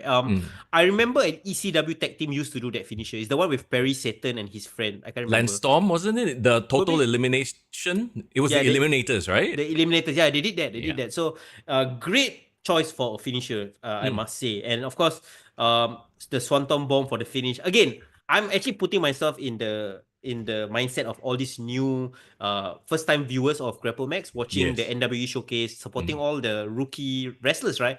But getting to see the high level that Simon, basically all these 4 wrestlers delivered, I think would make them like come away with like, wow, there's really good wrestlers in Singapore as well. So I think it was a great move. So after the match, like to me, Simon impressed the most. Simon has always impressed. He always had that fighting spirit, that heart, right? But this match, it made me kind of realize, I think Heaven and Earth is ready, bro. Okay. They are ready to challenge for the tag team titles next. Oh. But not before. Talk about storylines, right? Talk about major storylines. After the match, as they were celebrating, they also kena cheap shot, bro. By? Do you see? No, I didn't. This one I didn't see. My potentially new favorite tag team, bro. Okay. Oh. Crypto Bro and Kel, bro. My God. Those fuckers are still around, loitering around. What is up with... You are the man with the quotes. Those fuckers are still around. What the fuck? Wait, you are a shirt generator. We need you on that Red Bull all the time. Okay, are you a heel? Those fuckers are still around. No, excuse me. Those fudgers are still around because we got to keep it PG for the kids. Oh my God, we got 2 shirts already. Oh dear God. Let's make it a 3rd one. Give this man a Red Bull. Oh dear God. No, Mexican music was the 3 Mexican bro. Mexican 4! Wow, hey, you are meme generated today, my friend. This is why you stay up for 8 p.m. live stream, guys. Appreciate all of you guys here. All are you 20, a heel? All 27 of you, bro. All 27. I do not know. Because I only see still around. No, because I only see 4 people talking. I see Dev, I see Najwan, I see Irvin, I see Zayden. I see So who's the other 23? They are all shocked by your comments, bro. Those fuckers are still around. Hey, the remaining 23 of you who are on the chat silently listening and judging, can you drop your name so I know you guys are not bots? Okay, just to confirm. Okay, anyway. One day, bro, one day, somebody will turn to their friend when they hear that we are still doing the podcast and go, those fuckers still around. 8 seasons in, those fuckers. Okay, you know what? Okay, the reason why they're saying Bali Bros on the chat is because so apparently they called themselves LFG, right? So I have no idea what it stands for. I don't know whether they even know what that's gonna stand for. That's apparently their tag team that they're calling themselves by. But again, I think they wanted to petition calling them Bali Bros because I guess they're just vibes at this point in time. So, bro, another great heel tag team, just like that. They have been teasing that alliance since like last year's Grapplemax festival, right? Right. But now you have them, LFG, you have Heaven and Earth, you have Aussie, the main guys challenging all these regional tag team title, tag teams, right? You have Ships Ahoy still on the comeback trail. We haven't even talked about the factions, right? We still got Showtime Inc. Yeah. Right? So, you know what? Tag team scene is hotting up. So, shout out to them as well. I'm sorry, bro. I officially lost it. You have lost it. Yes, went off the rails. Forget about LFG. Just call the tag team. Those fuckers are still around. Ooh. Big dog in the house. Okay, anyway. And then do a Death Rebel intro and right at the start, those fuckers are still around, Death Rebel always have to start off with the theme song and the trademark. Those fuckers are still around. Okay, guys, stay with me. We still have one more match to review before we haven't even talked about Cena and the Pipebomb. Guys, come. Forget about the Pipebomb. Foreign is the Pipebomb today. Tonight is the Pipebomb, guys. I'm dying. Okay. If you enjoy, please leave a like, comment, subscribe to our Patreon and all the nonsense. Tell Hasif what's up, okay? Anyway, yeah. Okay, Ken, let's go.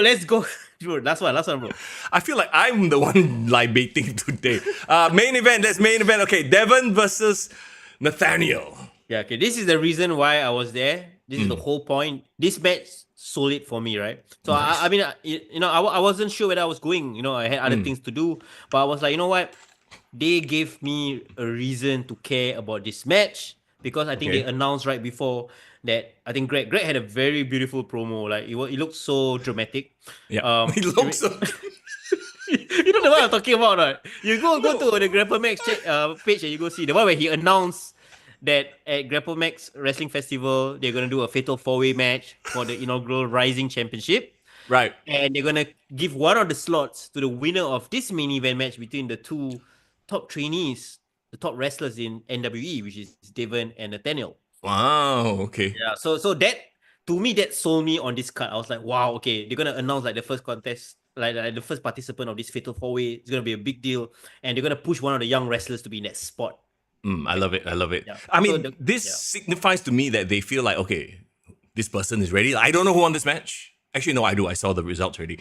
But it signifies that, oh yeah, we think that this individual is ready. Yes, and also I think another cool thing about this was I felt like these two wrestlers, especially right, Nathaniel, Devon, we've seen them in various matchups, right, against all the more established wrestlers, and we both noticed like all the different like potential selling points for each one of them, especially. I think when we were seeing like Nathaniel when he was paired up, remember he had that face off against Big Dave. I think there was a tag team match previously. Yes. I felt like Nathaniel can be elevated one day to be like at that Big Dave spot. He got the size, he got that aggression, and if he kind of just tweaks a bit and knows how to play the mind games, I think he potentially great heel. What I remember from him the most, Nathaniel, that is, was his babyface fire. I'm sure you remember a few, like many episodes ago. I was talking about like the first time I saw him, I was like, wow, this guy can fire up and get a crowd behind him. So it's interesting to me that you're talking about him as a heel. Did he display heel tendencies in this match? I'm sorry, I'm not listening to anything you say because I just saw Greg's comment. I don't regret tuning in on my drive just for this segment alone, bro. Bro, TFASA. Hashtag TFASA. And I forgot all the things. Guys, you need to like put it in the Discord or something. I forgot all the quotable moments from today. Are you a heel? Yeah, somebody needs to clip this and do like I show speed clips, where it's just like 10 seconds of us talking shit. Anyway. Okay, sorry, let's recap back what you said. Yes, you're right. So I feel like Nathaniel played, we know him as a great babyface, right? From our previous interactions that we see him. But in this match, right, I think we know going out of this match who is the clear babyface, who is the clear heel between these two. Okay. I think it's the whole Cena Randy Orton dynamic, bro. And I'm talking about OG Cena, Randy Orton, right? Yeah. Because you have Nathaniel who's very serious, very like, he takes himself very seriously, right? And he has a lot of power. He's like kind of like goading Devon, like, hey, show me, don't do that to me. I'll give you one chance, that kind of thing. Yeah. And then I was like, okay, I'm liking this energy, but it reminds me of something. What is it? And then some guy from the crowd shouted, hey, Sergeant, okay or not, Sergeant? And I'm like, oh yeah, his whole vibe is giving me Sergeant vibe. That's the vibe he's giving. He's like, that Sergeant that is like always like shouting at the recruits type. Yep. So he's giving that vibe to, kind of goat Devon. But so in the promo before the match, Devon was kind of talking about, how he wants to be a wrestler all his life. This is his dream to train, blah, blah, blah. And then he said, I want to showcase my abilities in the ring, things like, is this promo. And one of the things he said was he loved to dance. Okay. Which I never, like, kind of connected with his character. Right? I didn't know he's a dancer. But apparently this thing, yes, when he does the pop, when he drop it like it's hot. Yeah. Hey, you are in the clip. Oh damn! You were there, you. Hey, celebrities, eh? That fucker still around. No, take it back. Bring it back. We hashtag oh no. Hashtag oh no. Okay, Let's bring it back. Okay. Yeah, okay. Yeah, Zayden, you're right. I think if Ned and Big Dave get together, like a mentee, you know what? I think he would look him visually with Big Dave would be a really, really great team as well. Right.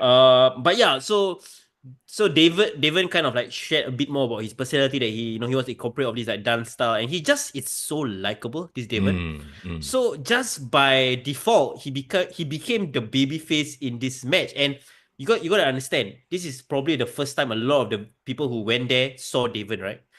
Immediately, just from the promo, immediately from his music, immediately from his smile, baby face, right? So like, it's as if like Nathaniel just by default had to play the heel, because he's paired up against such like this like likable character with Devon. So in my mind, I was thinking to myself like, Devon has the tools in terms of like the connection, which is very hard, right? Yep. If you get that, I think the rest is easy. But you still have to back it up in the ring, right? Right. It's the whole Jey Uso problem. Like, can you deliver in the ring? Yep. I'm happy to report this match was a banger. Oh, this match was a banger, and they are technically supposed to be 1 or 2 years into the business. Yep. Okay, this is what I wrote down, right? Okay. Ned holds the power advantage, but Devon was the natural babyface. Tambi chance was reigning throughout the entire match. Right. He has caught over. He is the yeet in Grapplemax right now. Ned was the aggressor, cutting Devon down, multiple like cut downs and like chops, just trying to wear Devon down. But then when he made the comeback, he was basically just doing multiple splashes and running hip attack to get the momentum back. And I was speaking to him as well. He basically, his entire moveset is a homage to the Samoan bloodline. Oh, cool. Because bro does running hip attacks, bro does like the chops, bro does the spike. The Thumby. Is that his finish? Is it called the Thumby? Yeah, beautiful, right? That's cute. Perfect, yeah. So he was doing the hip attack to get the momentum back, and he did a beautiful spine buster. And the tease of the Thumby, right, got the crowd hyped. Like it got the crowd invested in the match. Like, can he deliver the Thumby or not? So it's such a, I would say, a easy strategy going forward for his matches. Like, he just can rinse and repeat, tease the Thumby. Can he get it? Can he not get it? And then people are invested in the match. I think it's a great, like a cheat code lah, in a way, right? But then I think there was a powerful block and discus clothesline, very Luke Harper, style. Yeah. From Ned. And I think there was so there was this one thing that I wanted to write down, and I wanted to kind of raise up, because it felt a bit like unsafe. But of course, this is also being a bit, I wouldn't say they are green, maybe they are, but like there was this one time where I think Ned did a very dangerous drop kick to Devon, and he landed very like dangerously in the corner. Like his neck caught the bottom of the whose neck? You talking about Devon or Ned? Yeah, Devon. So basically, like like Ned did like a running drop kick, like like, like a shotgun drop kick. Correct, like a shotgun, like how Finn Balor does it. Yes. And he kind of like whiplash and took like a back bump. Yeah. But I don't know whether they adjusted it or because it was so like forceful that he couldn't control it. Right. But essentially, Devon landed on the bottom turnbuckle on the neck lah. So neck it felt first, like so it looked kind of gnarly lah. So that was the only thing I felt like, oh, okay, a bit dangerous. But generally, they were aggressive, both of them. They were laid in their strikes. I mean, I think because they work together so long, they know each other. They're not afraid to like bring it for each one of them. And the most beautiful sequence of the match was when Devon kind of like posted Ned into the ropes, and then he kind of like did a pop-up Samoan drop. Oh, okay. Jacob Fatu style. That was amazing. And they eventually went to a battle of attrition, right? The last stretch of the match. They did their whole, double crossbody spot. Yeah. And laid down. Crowd was like really at this point in time, like in its climax. So the Samoan drop counter, that led to the finishing sequence, which is Ned basically got the Thumby spike right after. And that ended the match. And I think I was very surprised how much the crowd popped for Devon win. So great match. I actually gave Devon the most stars, star rating of the night. Yeah. Right. Ned very closely behind. Both of them brought it. It reminded me of watching, bro? Carmelo Hayes and Trick Williams a bit. Oh, okay. Yeah. It's giving that vibe. And so with that win, Devon is officially entered into the Rising Championship Fatal 4-Way match. Do we know who are the other competitors competitors in that match, or is he the first to be announced? He's the first to be announced. I think in the coming weeks, as they are building the hype for Grapplemax Festival, they will announce the other three. But I think this is a great stage for Devon to prove himself. I think he's ready for the main roster. He needs a storyline. He probably needs a whole entire, like a proving ground situation. So again, Showcase 3 is called Proving Ground. Shout out to the belt. Beautiful belt design. I don't know whether if you can see the front plate, they have some symbolism of Singapore. I don't know if you can see it. I saw it just now. So, okay, let me go back to the start. Hang on. So that's the belt from the front, right? You notice the crescent on the left-hand side or the right-hand side of the belt. And then, hang on, rising. There you go. Boom. Crescent moon. 5 stars are rising. Suddenly become National Day already. Love it, right? And they're crowning the champion on National Day month. So like, is it? Appropriate, right? So appropriate, and then right? they have red jewels there, red, right? Singapore red. I love it. Yeah, it's great. Zidane, you say announced in their poster. So wait, have they announced officially on PTX that they are the other contenders? Okay, let me very quickly go to Grapplemax's page. I'm sure if it's anywhere, it's gonna be there, right? Yeah. Zidane says, I'm surprised SPD is in a match. Yeah, we didn't see an SPD appearance. So very interesting. Malayan skills too. Great shout out. Shout out, Dave. Yeah. Don't forget the Malayan skills. Yeah, guys. Who was the designer? Is it Nanjuan? Whoever it is, great choices. Love it. You know how last time the US title used to have the US flag emblazoned on the backdrop? Yeah. Yeah. Imagine, maybe that was probably my only thing that I had in mind. Imagine if like they really went all in the Singapore team and have like the flag like as like a red part of the flag kind of at the top. I think it would be really, really cool. But maybe it makes a bit more sense to have it a bit subtle, where in the future if there's other wrestlers that come into the promotion and want to win this, it can be more of like a regional title. So great choice. Okay, I am looking at the card for Pro Wrestling Festival 2 now, which is on the PTX, and oh my god, there we go. He just took a swig of the Red Bull. Get ready for more. Okay, but bro, you continue talking. I need to get another drink other than Red Bull because my Red Bull is done. Are you serious? Okay, here we go. Okay, go talk. Okay. Yeah, we're looking at the card right now, right? For the inaugural Grapplemax Rising Championship, Devon, there you go, we just talked about him, versus the Hitman Julian Creed. Okay, somebody that we have, I think we all agree, we've championed for a very long time. He definitely needs to be there. Kelvin Lang, as well as the Velvet Voyager, Christian. I don't know if you're supposed to pronounce that Christian or Xtian, but yes, from Ships Ahoy. So, which is like a big question, like, is he having his solo run happening as well? Yes, free tickets as well, Div, which is very exciting. Interesting, Zayden, the SPD is not in this championship match. I wonder if it's because SPD is actually in the open weight, sort of like he's in the main event, so he doesn't need to be in this sort of that bracket of competition, as it were. Actually, where is my boy, the former Oppa? Where is our former Oppa? I remember a few weeks ago, I said he should be in the Rising Championship contendership as well. Where is our Oppa? Yeah, so who is it? Wait, let me see. By the way, I keep saying Oppa because I forgot his new name. Oh, Jinkai. Jinkai. Oh, it took me a second. I was like, Oppa Jordan? No, wait. Jinkai. Oh, okay, so it's Devon, Julian Creed, the Hitman Julian Creed. Yes, Devon, Hitman, Julian Creed, Kelvin Lang, and Christian, the Velvet Voyager. Loving the names. Okay, guys, I have a new libation that I want to be sponsored by, and it's a bit more PG, Oh, sponsored by Vitamin. Vitamin water. The 50 Vitamin cents. water. Did 50 Cent created that drink and then he sold it off, right? Yes, correct. This one, bro. So do you buy that stuff? Yeah, I don't know. I just stock it up and put it in my fridge, bro. Rental place, right?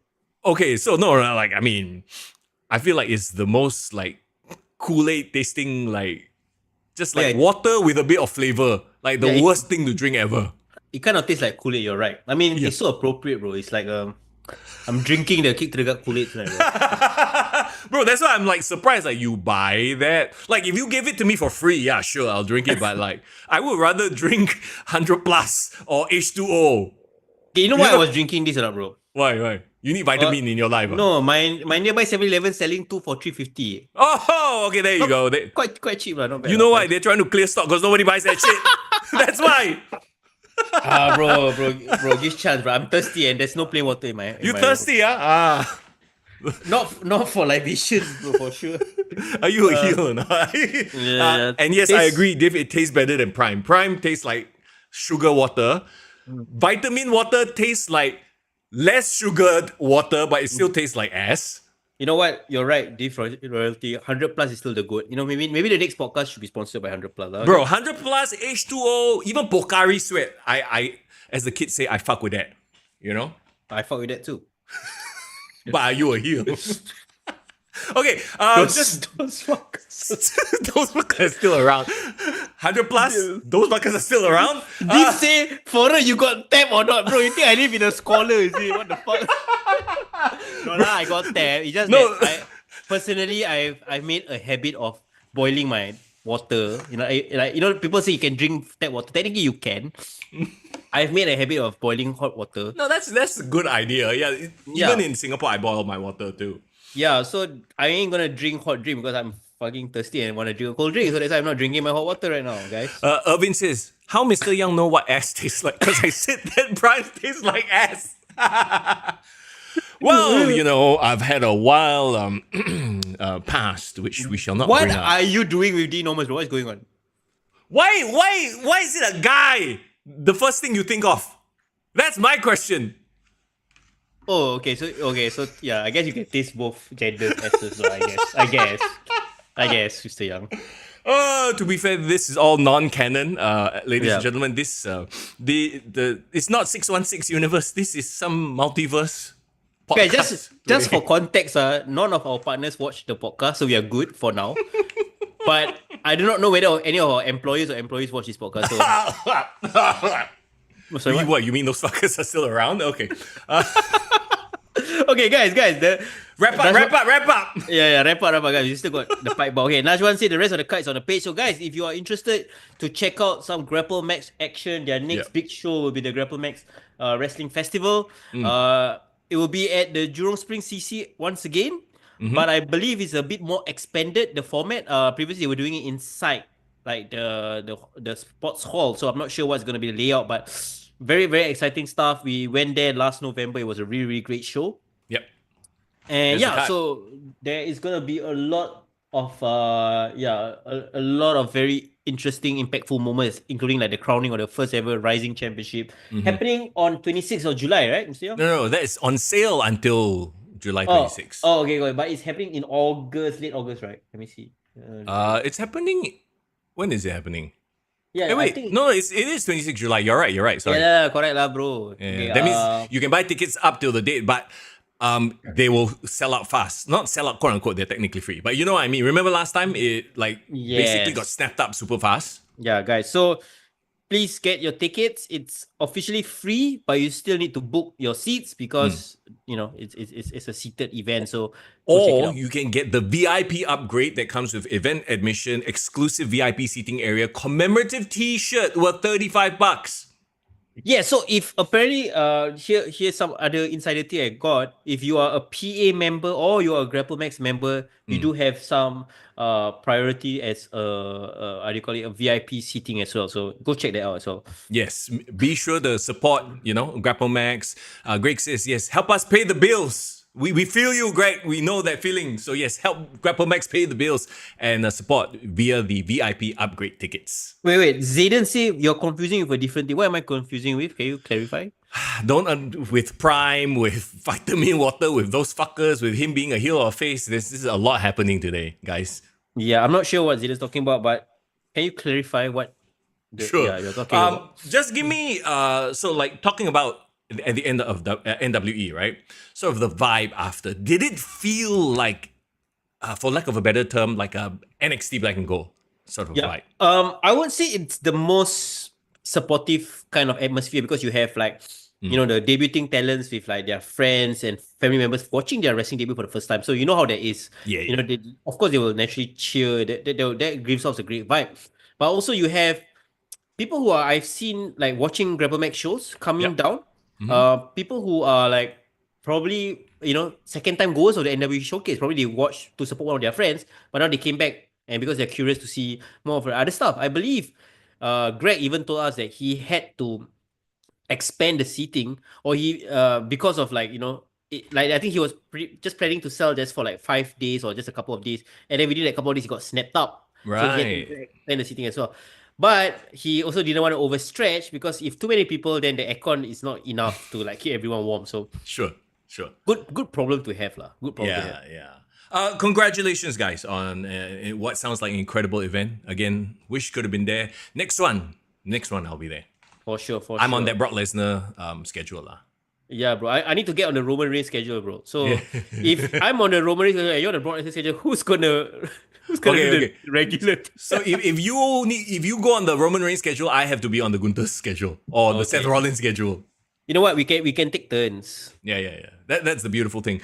And the beautiful thing is we have people like Dave, Prabhu, who are all huge wrestling fans as well. Our contributors, as it were. Thank you so much for contributing. We appreciate you and acknowledge you. Yeah, shout out to you guys. Okay. So there you go. That's our NWE review. Once again, everybody, well done. Let's talk about, I know something you are super excited about, because when I asked you, bro, what we're going to talk about on the show, right? I hadn't watched Smackdown yet. I knew we were going to preview Night of Champions. That one is a given because Night of Champions is on my birthday, which is going to be a lot of fun. Happy birthday in advance, bro. It's this coming weekend, right? Correct. Next weekend, 28th. So that's literally the Night of Champions in Saudi. Maybe I should tag WWE and say, hey, send me to Saudi on my birthday. You sure you want to be at Saudi next week? What lah? Hey, don't be that guy, bro. Don't be that guy. Okay. Najwan say, come, let's move on. Okay, let's talk about... He said 9:40 already. TFSA. Still around, huh? We are. Okay, let's talk about your favorite moment of the week. I'm sure, in terms of WWE, it's this. Look at his face. I love it. The face is, Okay, guys, we've talked ad nauseum about Cena's heel turn, right? We've broken it down. We've kind of tried to make sense of it. We have come to the conclusion that John Cena's heel turn is not really hitting, right? Yep. And we felt like, what is missing, right? I think we figured it out. This is what's missing. Bro. Like CM Punk? Or not CM Punk per se. I think CM Punk was the thought starter. He was the one that nudged him in this direction. But what we wanted was a John Cena that has been so pissed off with trying to keep this babyface persona for years and years and deal with all this abuse. Yeah. And we just wanted him to get it out of his chest, but in a way that is malevolent, a way that it's evil, or in a way that, cuts it down. Not the whiny, I hate you, my girlfriend treated me, abused me kind of way, which is what he's been doing. Abusive ex-girlfriend. Can I be devil's advocate and say that I feel like, okay, so if you are not a long-time viewer, right? And even half of the references I didn't get, I had to go and Google what the hell he was referring to. Yeah. Right? Yeah. Do you think it worked as a bit of business in terms of catching non-long-time fans like us? The thing about this promo was, well, yes, it was referencing like CM Punk's most iconic promo. It still kept it kind of like relevant to the current times, right? There was a certain part where he's completely ad nauseum ripping it off, right? Yep. But he used the whole thing about him being what do you call it? Like he's the greatest of all time. I think even he said in the promo that the crowd knows it, the crowd acknowledges it. But the thing that we haven't had like a breakdown of is CM Punk's personality, because as a CM Punk fan, he was speaking a lot of truth, right? CM Punk is somebody who calls himself like the punk, the alternative, the one who's the voice of the voiceless. But he's also the guy who loves money, right? He will go where the money is. Bro, and he's the corporate guy now. If you look at what he did at that Fanatics event, bro was in a straight up suit. He's like the company guy, which is very interesting, yes. Yeah, so he is on his best behavior because he knows, like, again, he's been burning a lot of bridges in pro wrestling. And this is essentially his cash cow, because he said, like, he's only going to come back if, the money is right? That was one of the things. So he was very upfront about that. So I love that it's John Cena is the only one that can call him out on his bullshit without it being personal. Does that make sense? Yeah. No, I get it. I I guess my question is though, and don't get me wrong, I enjoyed it for what it is because it's like, okay, it's like when I watch Marvel movies, I enjoy it because I get it. But sometimes I worry that other people won't get it. People who are not diehards, right? Okay, to be fair, the act of putting CM Punk through a table is already a selling point. Everything on top of that is like the cherry on top of the cake. The cherry on top of the sundae, as it were, So it works in and of itself. And John Cena didn't take that long to deliver. It was like a 6-minute promo at best. And it did exactly what it needed to do. Very quickly, I want to show you CM Punk's face here. Some people were saying he fell asleep on that table. He took so long. He sold it until like 6 minutes, And then the freaking Slim Jim logo. Okay, what? I think we didn't mention this before, right? But what do you think of them selling table space to Slim Jim? You know what? If I was Slim Jim, right, bro, like I got my bucks worth lah. Like wow. If you tell me, hey, I want to market. Wait. Yeah. You got your young bucks worth? Oh, I see what you did there. Okay. Okay. Anyway, but you're right? Like, okay, purely from a corporate standpoint, I'm just thinking pure marketing sales point, right? If I'm gonna like upfront just promote my product, put a brand sponsor, right? Yeah. And I go to WWE and say, hey, you know what? I'm gonna pay you X amount of money. Put me in the most prominent spot so that I can have my brand televised for millions of people. Yeah. Bro, millions of people forever. This is in the archives, bro. On Netflix, right? In 10 years, in 20 years, people will replay this moment. There's a freaking Slim Jim logo there forever. They are charging a premium, I guarantee you this. Correct. Perpetuity, Yeah. And then, and then WWE is like, hey, you pay us X premium. Millions of dollars, premium. Whatever amount, we were gonna make sure you got your money's worth. And then Slim J is like, really, man? What can you do? Oh, put your damn sponsor on the biggest promo this decade, bro. Yeah, and it's it's there. It's a visual you can never get rid of. Yeah, bro. I want to buy the Topps card for this now. Bro, so in Money in the Bank, they were putting what on the ladder? I forgot what's the brand. Oh, there's another one, but then I forgot already. But this one is like Slim Jim table. Walao.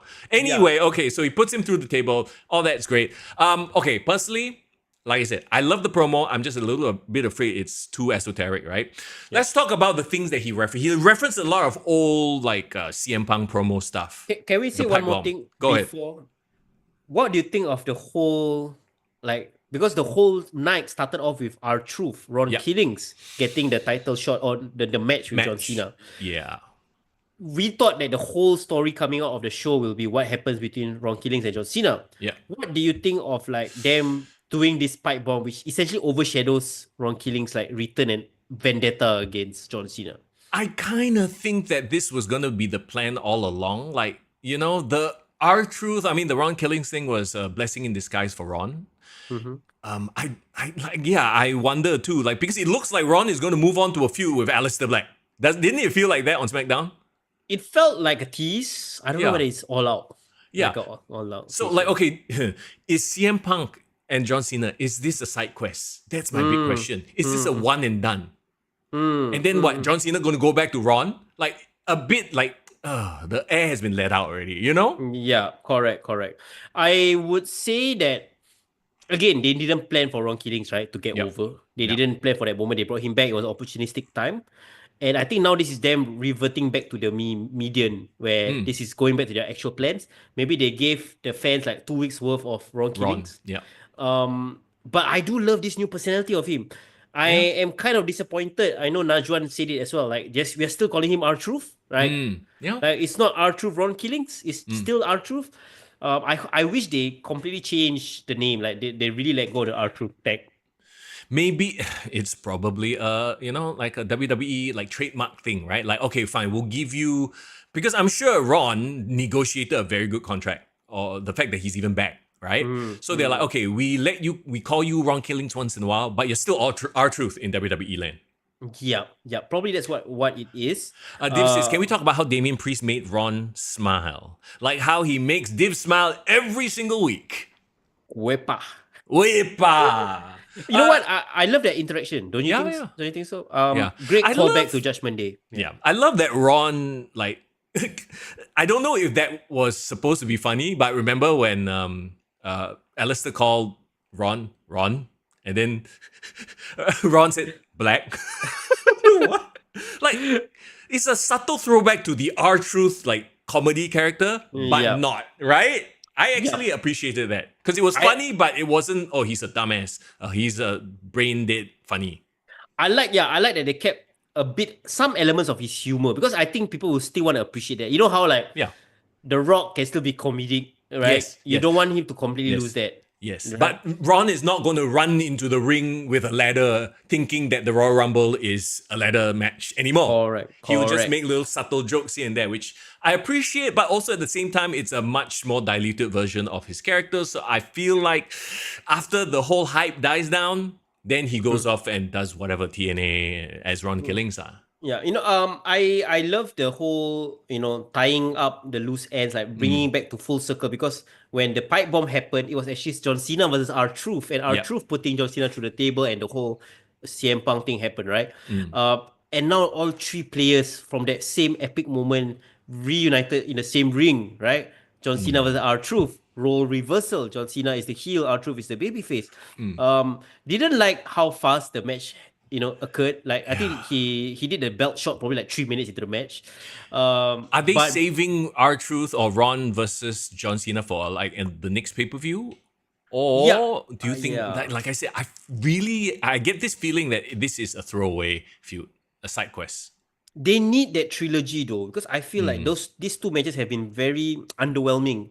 Not because it wasn't a good match. I think they can pull off a good match, but SNME felt like a throwaway for him, because eventually it was a squash, right? Extended squash, and this match was like a nothing. It was a nothing match. Nothing burger, just to serve up the what went down after the fact, right? Yeah. So I didn't like that, to be honest. I wish there was a way to still keep Ron strong. Yeah. Like he's only starting out this new character. I want him to still be very highly involved. Yeah. I'm afraid that he's not going to be. I think that's my call. Like, he's just going to fade right back into the upper mid card and then maybe even mid card, and then the contract will wear off. I don't think so, because Ron said himself, like, I'm driving now. I don't think he himself will allow WWE to treat him like that. Why would he sign back just to take that kind of deal? Sure. Maybe, or maybe he was promised a program with John, but then it's sort of a side quest program, because the real program, like we talked about, is Cena versus CM Punk. Yeah, you're right, but I feel like CM Punk and R-Truth have enough cachet, or like that this could be like a alliance, unlike the alliance, and then he can eventually do whatever he is with Aleister Black lah. I wanted to bring something up, but I'm like, ooh, okay, we'll save it for, I guess, the Night of Champions? No, wait, the main event of CM Punk versus John Cena. But okay, that aside, how much do you buy into the theory? There's a conspiracy out there right now, huh? Well, the three names that John Cena brought up: Matt Cardona, Nick Nemeth, and Claudio Castagnoli. Some people are saying that's a reference to AEW. No. Okay, you know why, right? Because it's Nick. Because Nick Jackson, Matt Jackson, Claudio Castagnoli, CC, Colt Cabana. People digging, People are reaching, bro. But you can't deny, like, hey, that's very, kind of like, why those three? Because does CM Punk have a history like this? You have to tell me. Did CM Punk have a history of holding back Nick Nemeth, Dolph Ziggler, Cesaro, and Zack Ryder? No, right? No. So why those three names then? Okay, so this is my speculation, right? As somebody who actually watched WWE during that era, right? Yeah.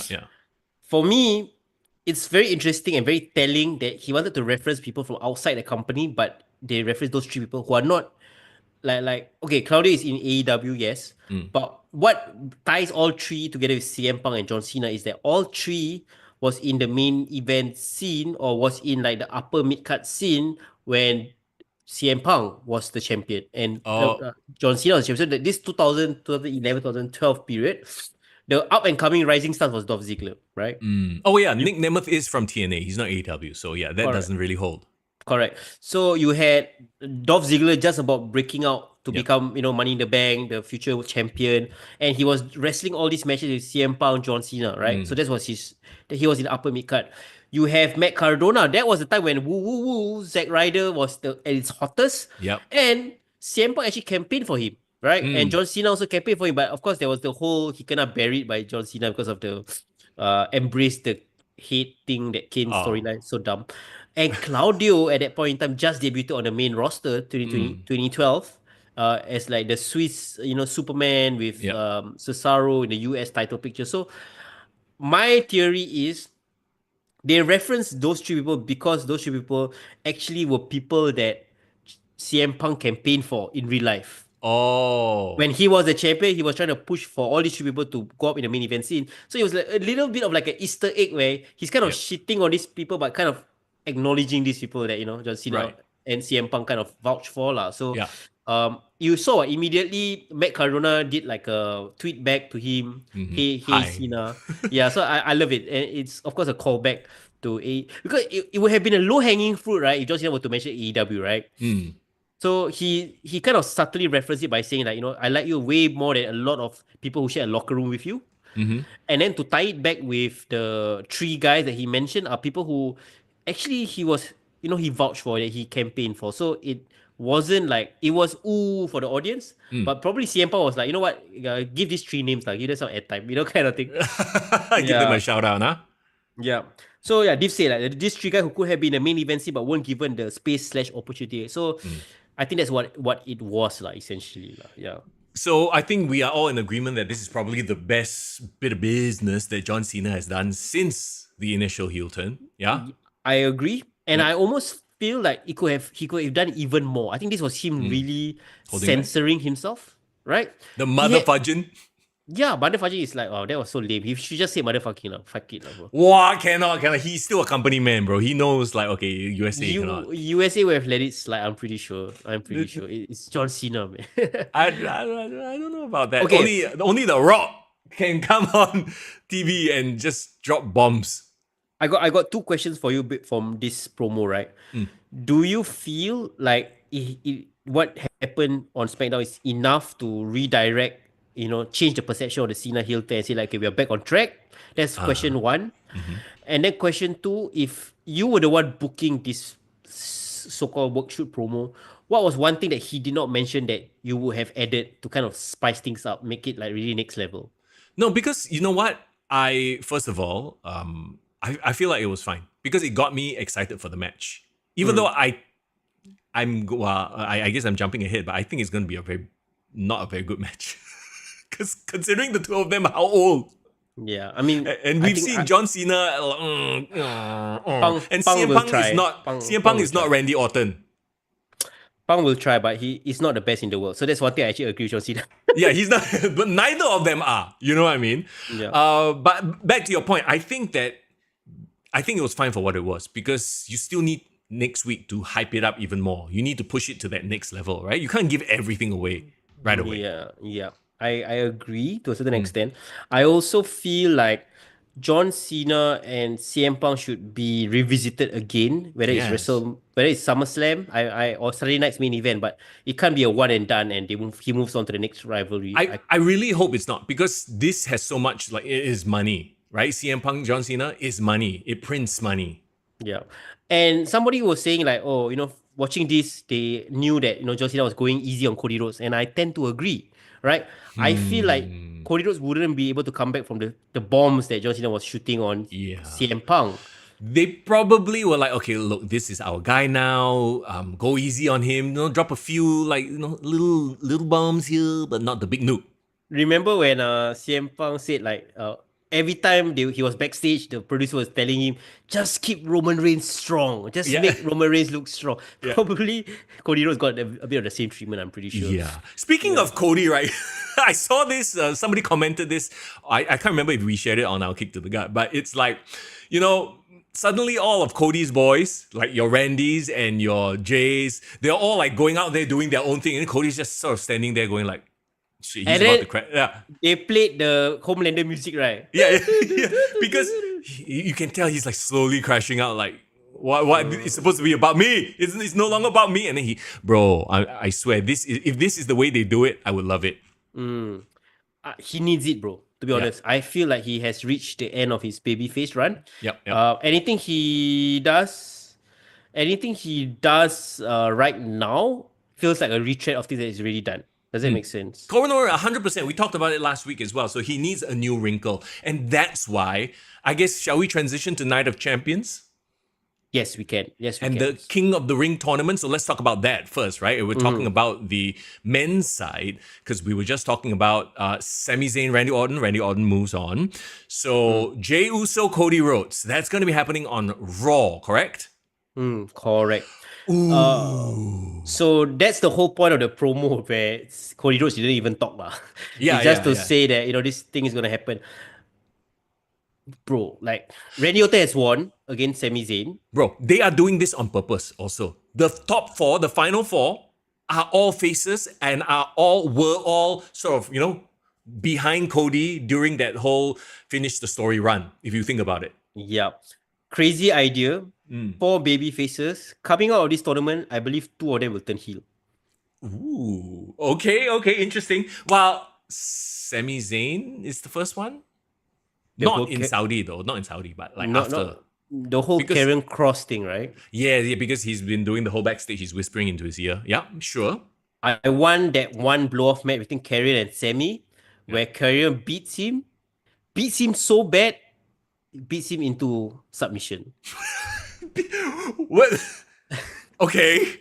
You know what I mean? Like he beats you and he's like, fuck, you know what? I think I suck right now as a babyface. You know what? I'm just gonna listen to this guy. like that vibe. Okay. And the other match, Cody versus Jey Uso. So by turning heel, I don't think you can turn Jey heel. No, so, Jey has actually went back down to his being well supported right now because he's not the champion. How ironic it is. Yeah. He's a lovable mid-carder who's very, the rumor is he's going to get back with Jimmy the Usos, that kind of thing. We've seen this before, like what's his face, Kofi Kingston, like Daniel Bryan. They just rode the wave to WrestleMania, right? Right place, right time. So Cody versus Jey, I'm going to go out on a limb and say that Cody wins, but barely. Jey will still remain like the babyface that he is, but slowly this is how Cody cracks.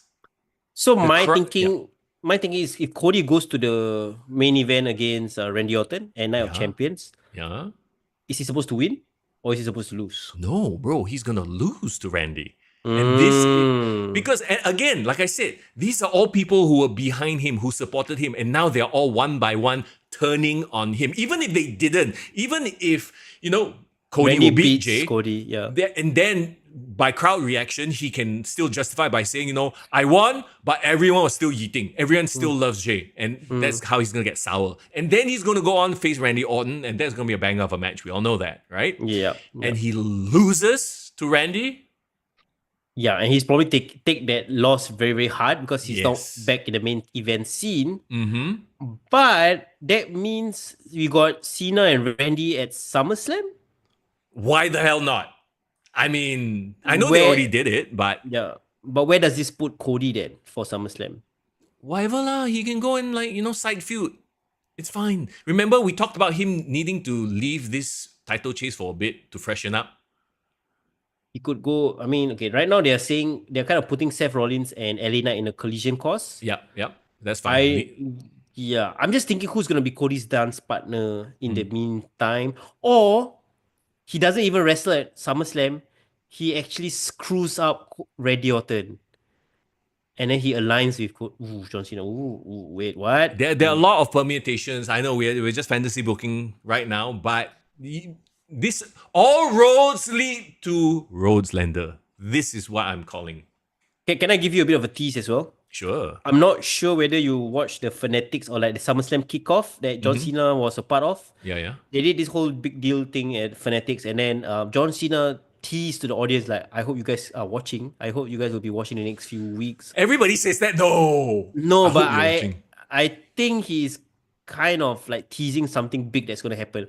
A lot of people are speculating whether are we seeing the final boss back into the picture. We do not know, but I have a feeling it's either that or it's either a big heel turn from a Cody, somebody big aligning with John Cena. Right. Okay, so for Cody, I really hope that they don't rush the heel turn. They need to slow burn it. Just slow cracks. I trust that they can tell the story like that. But yeah. So anyway, that's my call for the King of the Ring, the men's tournament. Anyway, Randy wins it, beats Cody. Okay, I'm down with it. I mean, I'm a Randy fan for sure, and I would love to see Cody and Randy feud. So, like, if say Cody kind of screws over Randy at SummerSlam and helps Cena win, then like he can be more of like he's not really aligning with John Cena, but more of like he just turns heel and then he can go off and feud with Randy Orton. I don't even see him doing that. I feel like, maybe he can feud with Randy, and they can tell a story about like, you put the title shot on the line, sort of a thing. And it could go down that road as well. We'll have to wait and see. Shall we talk about the women's Queen of the Ring tournament? Yeah. So very interested in their permutations because they had Asuka and Alexa Bliss wrestling a decent match in my opinion. When you think that Alexa Bliss finally is getting some sort of like progression, I guess, okay, fine. She lost the match against Asuka, but they keep hinting at the Charlotte Flair tag team. So maybe Charlotte and Alexa versus, who are the women's tag team champions right now? Isn't it Roxanne? It's supposed to be Raquel and Liv, but I'm not sure now, right? Yeah, Liv is injured. Well, I mean, they could spin that off, right? Like Roxanne takes over and then suddenly she becomes the champion without doing anything. I hope that's not the case, but I would... No, I like the tease of her standing in for Liv. and kind of get together with Raquel, but it would be too random. Like there need to be a justification. Like Raquel needs to accept it as well, right? So, because right now in storyline, Raquel still doesn't like Roxanne. Yeah, but now you have Alexa losing to Asuka, and then they are teasing Alexa forming some sort of alliance with Charlotte Flair, which visually I do not know how they will look good together as a tag team. I don't know what's their story there. Tall and small. Don't know lah, bro. I don't know. Hey, but can we like say that like Stephanie Vacker losing in the first round? Yeah, I'm not a fan of. Who was? Oh, she was in the match with Asuka, right? Asuka won, right? But Asuka got the pin on Raquel because Raquel was the one. Either Raquel or Ivy needed to take the pin. That made sense, right? But I didn't like that she didn't move on to the next round. I don't know where they're gonna put Stephanie. I know they're giving her matches. It's the same with Julia, bro. I just saw main event on WWE's YouTube channel, and Julia is already on main event, bro. Oh shit! No. There you go. But she is teasing the rivalry with Zelina Vega, so I hope she wins the US title over there. Zayden says they did tease some tension between Raquel and Liv on Raw before the match, right? And poor Liv Morgan, by the way. Also, poor Kairi Sane. That's two people she's been in the ring with that got injured. And then I know people online, they're like, oh yeah, Kairi Sane causing injuries. And I was like, oh, they were just really like unfortunate accidents twice. Yeah, it's just unfortunate shit, bro. I don't think whatever she did was on purpose, clearly, right? But it's unfair for Kairi. But Kairi and Asuka, maybe, if Asuka doesn't win. So, okay, Asuka's going to the finals, right? And yeah. Asuka and Jade is going to be the match. Well, I mean, there's still Roxanne versus Jade, so you're jumping the gun a little bit. Well, I was watching Smackdown, and I think the throne is waiting for Jade. Like, for me, I think, okay, if WWE want to push Jade, and they have been committing to pushing Jade, Jade cannot afford to not have the women's queen, because Roxanne has a storyline waiting for her with Judgment Day. Yeah. She can afford to lose that, right? True. Agree. Asuka loses, she can go right back down to like, teaming up with Kairi, which I think is the plan all along. Yeah. And, she can go down that path. But Jade winning puts her in direct collision course with our Money in the Bank winner. Naomi. Correct. So as well as the champion Tiffany, right? Arguably the most boring of the. I mean, I'm off the Tiffany Stratton train right now. I've said this for weeks already, but every time she comes out and gets on the mic,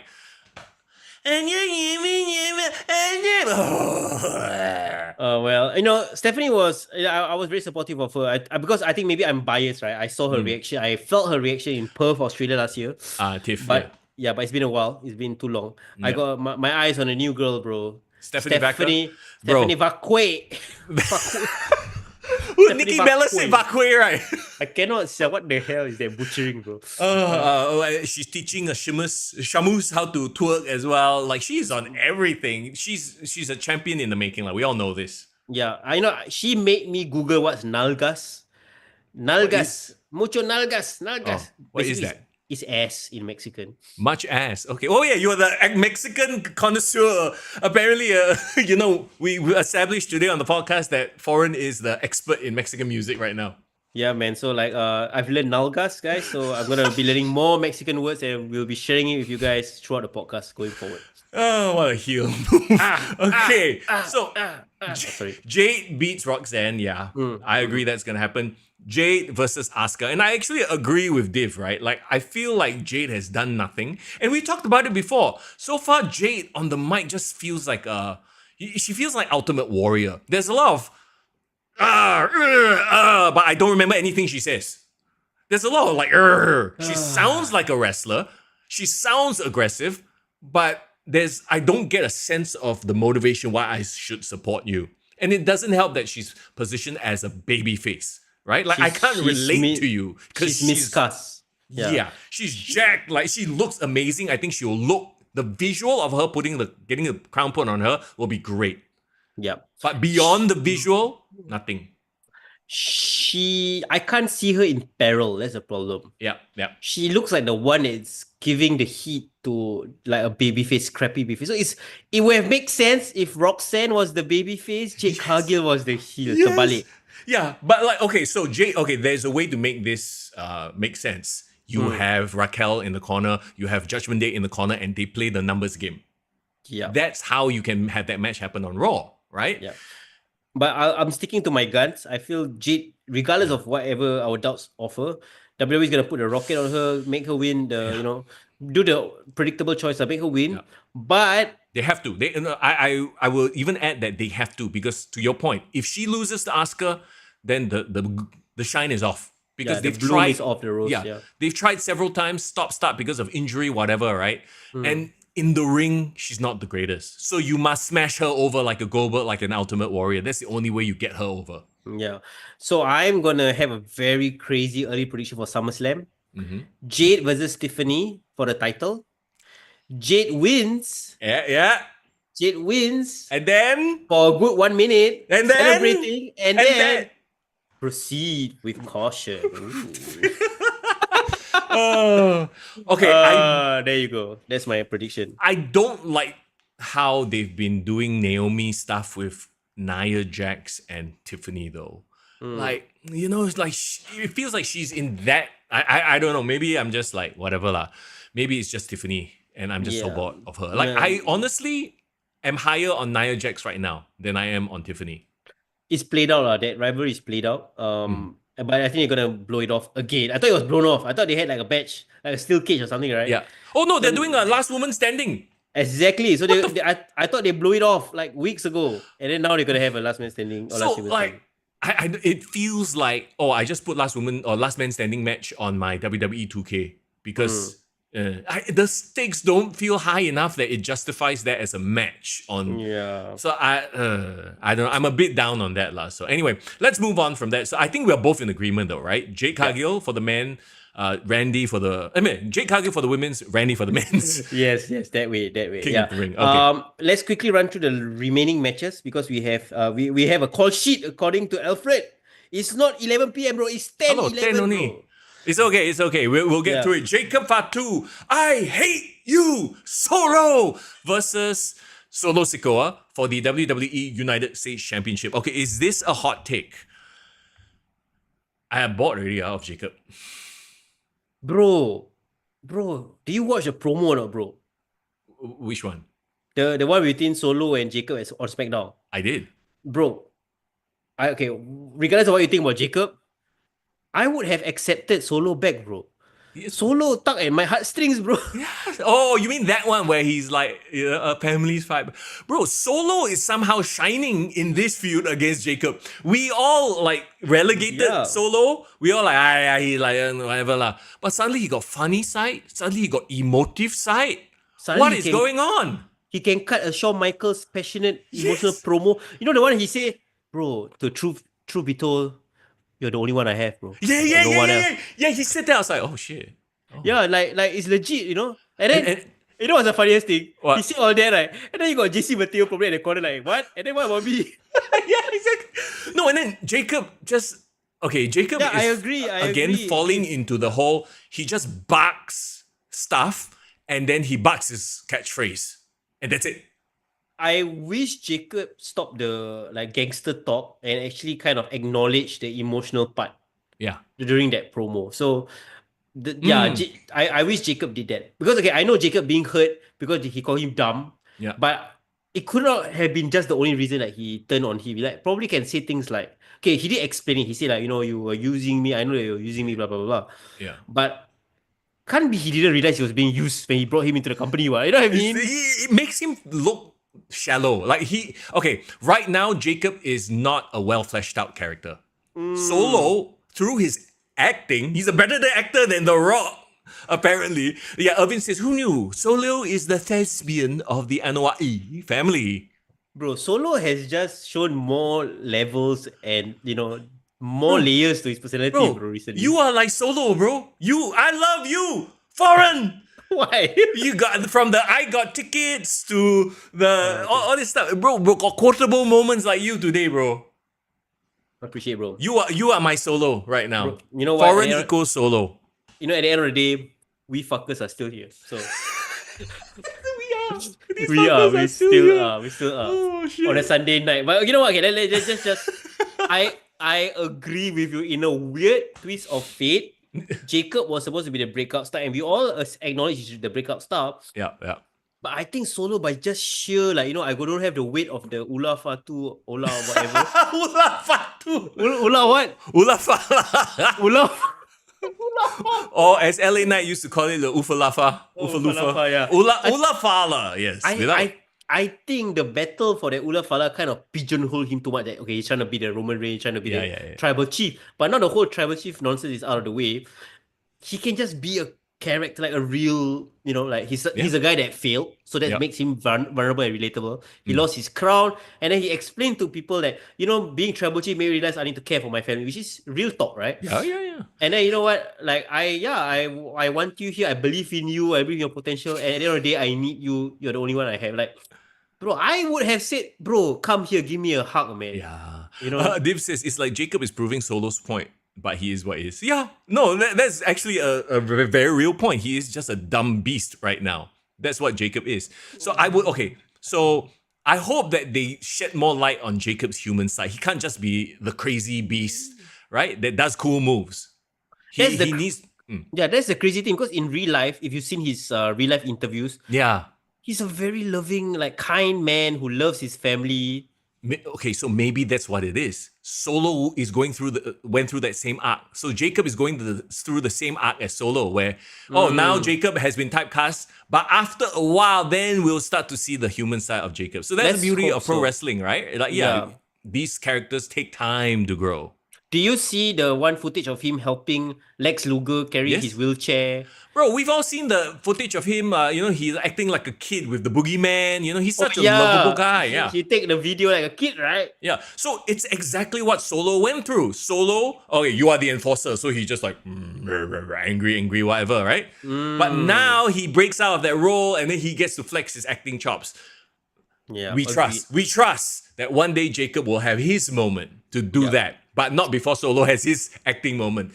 He got to pay his dues, So in retrospect, like knowing what we know now, feeling what we feel about these two characters, should Solo then win the US title from Jacob, or is it too soon? Too early. I feel like Jacob needs to lose it. And Solo can do it cheating, right? JC Mateo, maybe you bring back Tamatonga and Tongaloa. That was the time?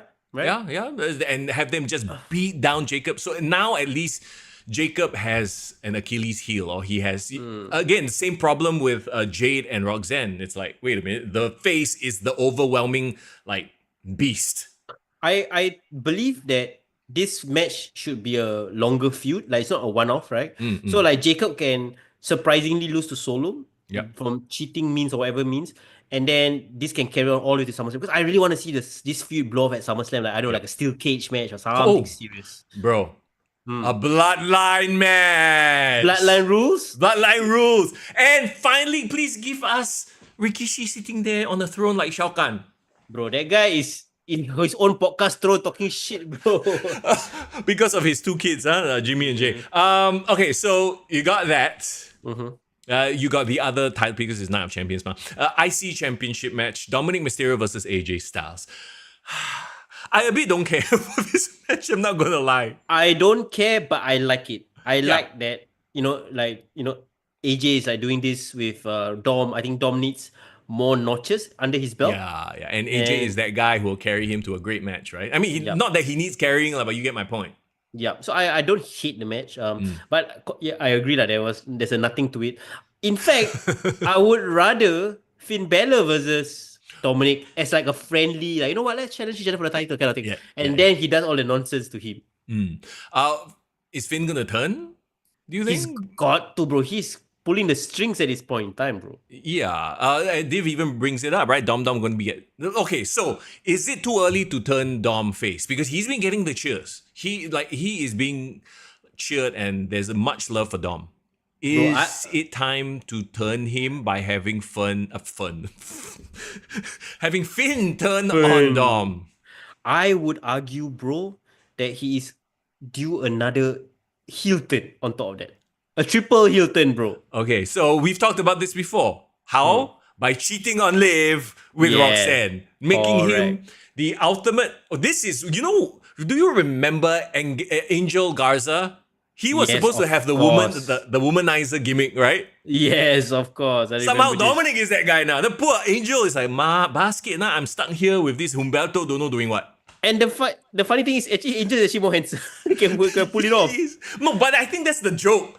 The fact that Dom is not that handsome and then the mustache and the mullet makes him look ridiculous. But yet these hot women still fall for him. Like that is the... Like in real life, you see it all the time in real life. Like these super hot women... And like dating some scrub. Then you're like, what does she see in him? That's the vibe. The funny thing is, right, bro, I do not know whether it's a cheerleader effect, but I'm starting to get Dom's appeal. As in you are falling for Dom? No, I think I get it why girls go for him. Like he does have a swagger, don't you think so? He got that fuck bro, fuck boy.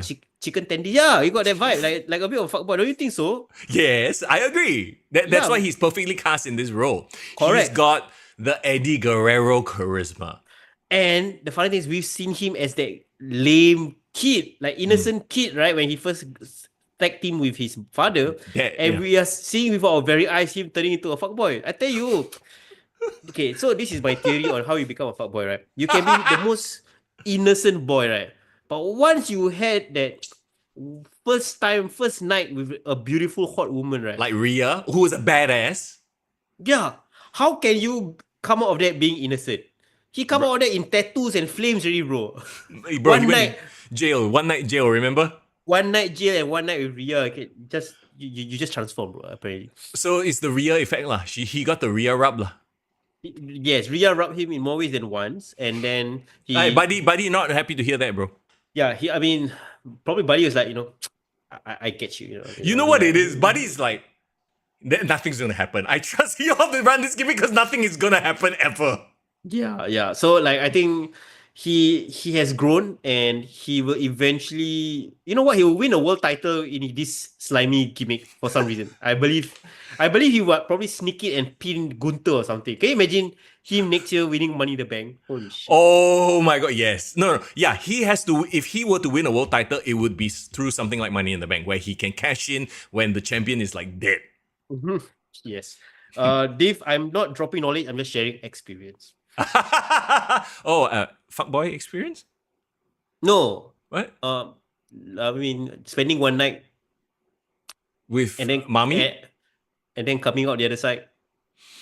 This is all non-canon, ladies and gentlemen. Yeah, this is non-canon. Earth 11345. This is not 616. Okay. Yes, that's true.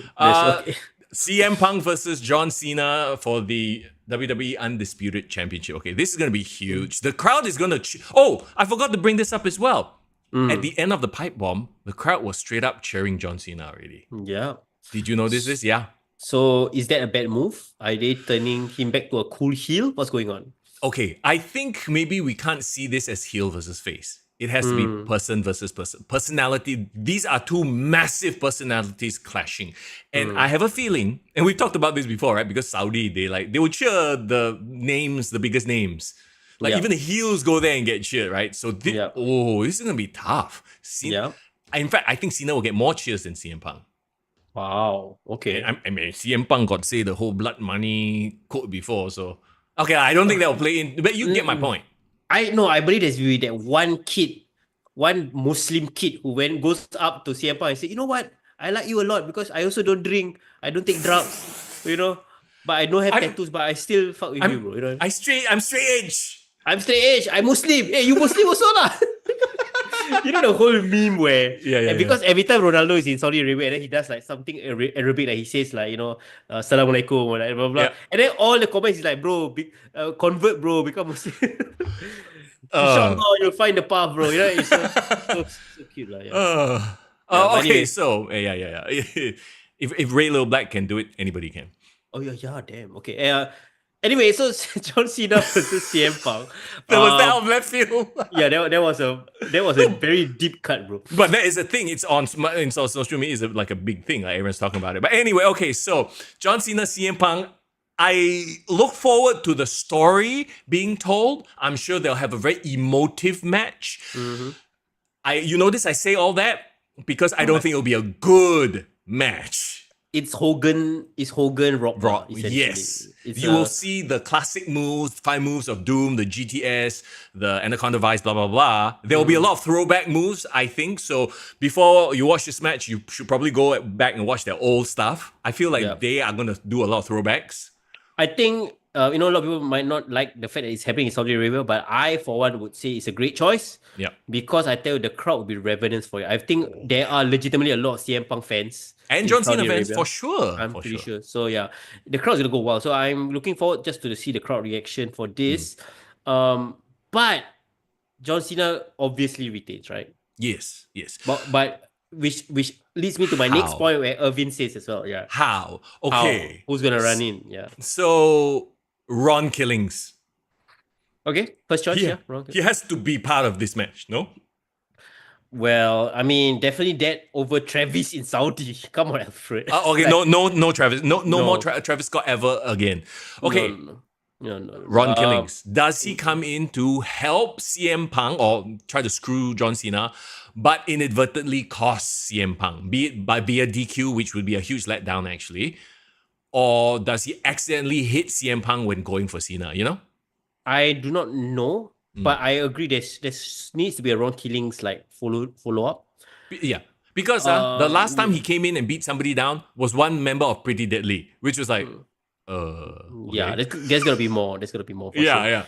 My only question is wouldn't that cause Ron Killings to be in the crosshairs of CM Punk while both of them should be baby faces? Yes, but you see that can lead Ron to go another side path to help, because like right now, unless they really are aiming for Ron versus Aleister Black. Yep. So too early for him to slide down the card. They need to squeeze this drive, bro. Okay, so Ron versus CM Punk versus John Cena could be a triple threat. There could be a tag team. There are many permutations, and as we've seen, they are not fast stuck to heel face alignments, right? Yeah. Ron Killings making some sort of move. Okay. This is the other thought that entered my brain randomly, and see if you think this could happen.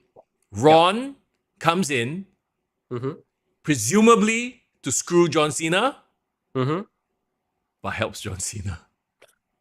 And oh wow! John and Ron and John align.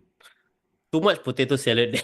I don't know, bro. I don't know. Good theory though. Good theory. Possible if they book it right. I'm in the driver's seat now. I want to win championships. I will do it with my best friend, or I'll do it with the person I've looked up to. Ron Killings and John Cena. You know what? I don't hate it. I do believe Ron Killings will be part of the finish. Yeah. But because of what John Cena teased on Fanatics today, I'm just gonna throw it out there. What if The Rock finally come? Because think about it, it's good timing. It's good timing because it sets up SummerSlam. Right. Two nights, it's gonna be a big deal. And it's The Rock in Saudi, bro. Come on, I'm sure TKO will be like, let's do something big. They probably told the prince or whatever. So if we bring The Rock here, how much extra are you going to top up? Right. 10 million? Okay lah, Rock fly there with private jet. Because I just have this weird feeling, like John Cena has been spinning his wheels on purpose, in my humble opinion, on purpose, this like initial part of his heel run, because he's gonna pick it back up to a high level again going into SummerSlam, right?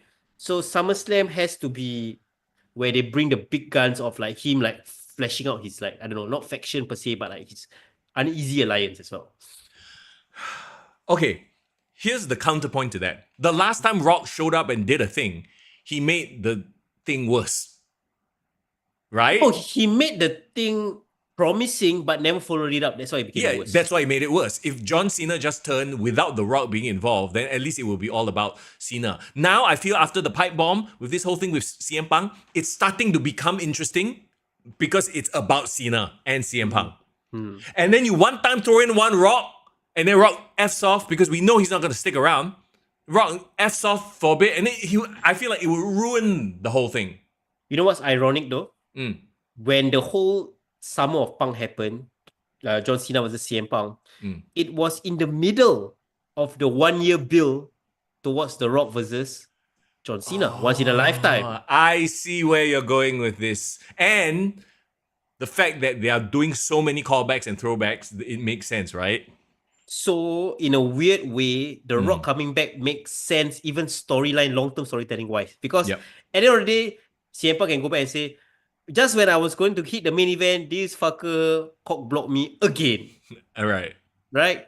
But this time it's the two-man power trip, which is what we wanted. We wanted that two-man power trip to be running wrestling right now. The Rock and John Cena. Even tease a bit of it. Just even give me a Thanos like teaser like at the end of SummerSlam when he walks back and then The Rock just comes in and like taps his shoulder or some shit like that. Good enough for me. Good enough for me.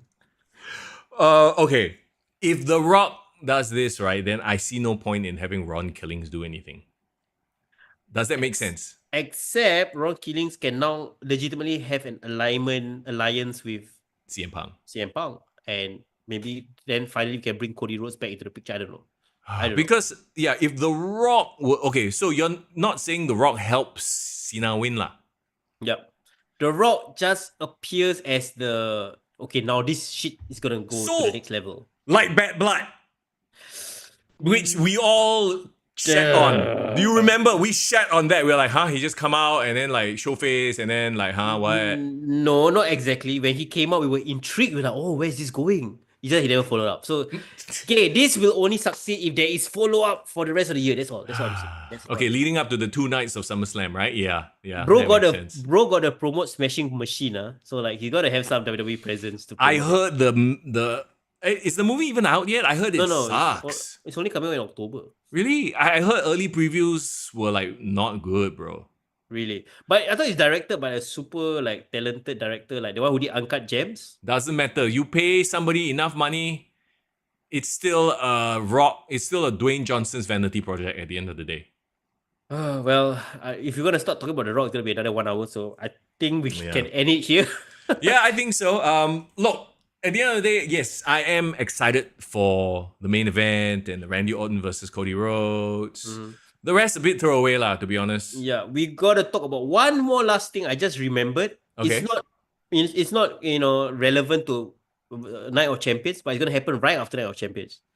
Saturday night's main event. The return of our favorite botak guy. No Sunberg, no watch. No, when is it happening the week after or what? I believe it's July 7, right? Or something like that? Yeah, it's the first week of July, so it probably is happening. Like it's the same situation as the previous one, where they had Backlash and then they had Night of Champions right after. Night main event. Yeah. July. Let me just Google that real quick. But yes, of course, the setup has been Gunther versus Goldberg. I kind of roll my eyes when that happened. It's a throwaway for Gunther. They essentially, this is why Jey Uso got pulled out from the title Yes. picture. They just July wanted 12th. July 12th, by the way. It is in Atlanta, Georgia for the main. It'll be the main event. And okay, at least Goldberg really TFASA. This fucker's still around. Look, he's going to put over Gunther, and that's a good thing. And if there's anybody that can pull out one more good match, halfway decent match, passable match, it is Gunther. Is it officially going to be his retirement match? They didn't clarify, right? Yes, it says final match in his nearly 30-year career. Okay, so it's officially a retirement match. So I agree with Irvin. Let's get it over and done with. In his hometown also. So yeah, pay him the money, put over Gunther big. Gunther becomes the next Goldberg. Unbeatable. That's fine. Guy, yeah. And it's a TV taping. Essentially it's a YouTube live stream. Yeah, it's a main event for whatever show. So okay, that's fine. I think that's fine. Am I looking forward to the match? Actually, no. I'm surprised he didn't take the Saudi money and decided to do it back in his hometown. Right? Yeah. Oh, it would have been an interesting match in Saudi too. Did you see when Goldberg was cutting the promo on Gunther and Gunther kept going like... Yeah, what is that all about? The internet was speculating that dude was spitting all over his face. And then he's like, shit, stop spitting. He kept looking away and blinking because like Goldberg was like, telling him like freaking the weather. Yeah. Giving him the weather. Yeah, I've been on the receiving end of that, bro. Like people like talking to me and then like, and apparently according to some people, I'm also guilty of that sometimes when I get excited. Say it, don't spray it, as they say. So yeah. So okay. I get it, but you know what? Yeah, I like Gunther being put over and being strong again. Give him a good title win. Who do you want Gunther to fight off next? Because I know he's talking about Seth. Seth has the cash in, but I feel he needs a babyface guy to fight again. So are we gonna run back Jay one last time again? No, that's not my personal opinion. Yeah, no. I think Jay is actually going to at some point go and reunite with Jimmy to face off against and actually the three brothers. Not three. No. Solo is the brother. So Solo, JC Mateo, and Hikaleo, or however many other Samoans he can find, versus Jimmy J, the Usos and Jacob Fatu. That looks like what's gonna happen. Maybe SummerSlam. Maybe. So I'm not sure who's gonna fight Gunther, but if I had to choose, on Raw, who would be a great baby face? Oh, it's so hard. But why can't Gunther be the baby face? Like he, as a champion, I feel like he's more of a tweener. That he can play both roles, Yeah. He just needs a good heel, and what better heel than Seth Franklin Rollins? And not just Seth, he has Bronson, he has Braun. So they can basically go up against Gunther. They can just soften Gunther. So you want a heel versus heel match where like Gunther ideally is the de facto babyface in this situation? Because we've seen him play the babyface before. Remember? Like there were a few like hints of him as a babyface. I think it can work. Yeah. Where is my boy Kaiser? Oh yeah, what is he? I mean, he's busy with Tiffany so. Yeah, I remember that whole when no one and their mother believed that Kaiser would cheat on Tiffany. That's the first time, right? People would actually believe the man. Like that's so but hey, that's a good question. What did happen to Kaiser? Yeah, I have no idea. Okay, so that's the thing, right? I don't think there's any big baby face that can be the next person to fight against Gunther other than Jay. Jay goes down. Who else on Raw steps up? I mean, unless you want to do a throwaway match, AJ Styles would be great for me. Oh yeah, I'm sure that will happen. Just to put, like you said before, like notches on the belt. You need to give these new guys, and technically speaking, Gunther is still one of the newer champions. Maybe establishment. One thing I don't want to see is Jay. I think Jay needs some time away. Yeah. But if they move LA Knight over to the main event scene on Raw, yes. Yeah. I don't hate that idea of like LA Knight because he's feuding with Seth. kind of somehow gets himself inserted, but then that will have to start a new storyline with Gunther as well. They are playing fast and easy with the rules again of Raw and SmackDown. Like people are showing up on both shows to a point where it's like, okay, I don't even know who's officially on what brand anymore. Yeah, it's crazy. I don't know, but I do like Seth Rollins and LA Knight. That is an interesting feud for me. But they need to move LA Knight because LA Knight is stuck in purgatory on SmackDown. Like, he's not challenging John Cena right now. So why put him there? Bring him over to Raw lah. Fuck it. And he remains over. Like, you know. Yeah, because I believe his first world title is gonna be the World Heavyweight Championship, in my opinion. Yeah. Actually, they can it could be a throwaway thing. Like, he begs Nick Aldis or Pierce to sign some shit like that. Like, they can make it easy to make some shit up. Yeah, I'm pretty sure. But yeah, I think generally I like Gunther being the world champion again. It feels right. Just curious to see what WWE is going to do next, because they need to keep him strong, but also build up more people for him. So I don't know. Yeah. Well, the good thing about the WWE right now, their talent roster is damn deep. It's damn deep and damn talented. So they're not going to have a problem elevating somebody, you know, if they need. Yeah. So you remember a couple of episodes ago, you talked about how WWE feels like a bit of like a downturn right now, with whatever that's been going on with Cena, and like now that we're gearing up towards SummerSlam. Do you feel that there's a uptick in interest? Well, especially Cena CM Punk. See, this is what I said last week, right?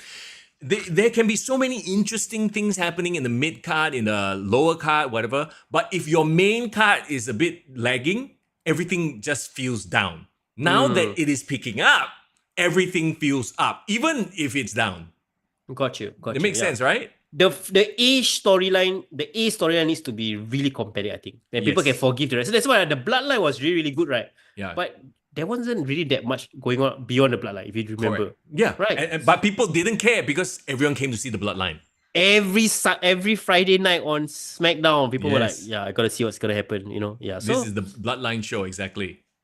Yeah, so good news for the WWE. You know, AEW of course going towards All In, so we will talk about it closer to the date. I guess I'm gonna start watching it again. Will we? Will we?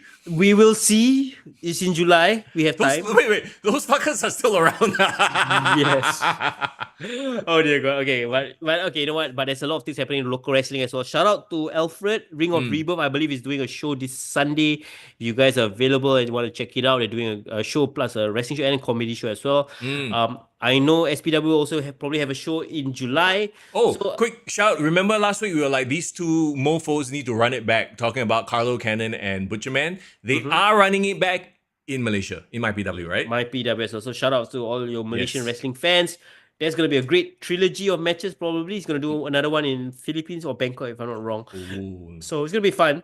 So yeah, things are popping for pro wrestling, and I think, you know, I think you guys are enjoying this nighttime stream. So if we do live... the next stream will definitely be on Sunday night because we're coming right off of Night of Champions. Yeah. Actually, do we know what time the show is? Because it's in Saudi Arabia. It might be 3 a.m. Sunday again.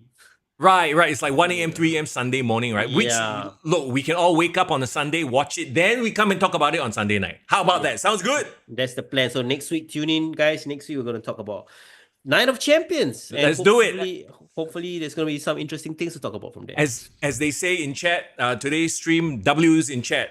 You know, as they say, oh my God, I completely botched that. You know what? I just had a stroke, apparently. I had a Sid Justice moment. Wait, let me do that again. Go for it. No. Like, you're supposed to say, we're live, pal. Oh, yeah. We're live, bro. We're live. Oh, shit. Okay, so what was I saying? You're talking about 1 a.m. time, we do the night stream. I don't know. Let's just do a lucha thing and move on. Okay, Ken. Yeah, I legit forgot what I was saying. Oh my God. So much effort. All right. Let's talk about our boy, our sponsor, our man, our bro, the finance bro, fitness bro, F&B bro, entrepreneurship bro. Yes. Hasif, I need some of your Red Bull, bro. Yeah, my vitamin water running out, so I think my energy is low.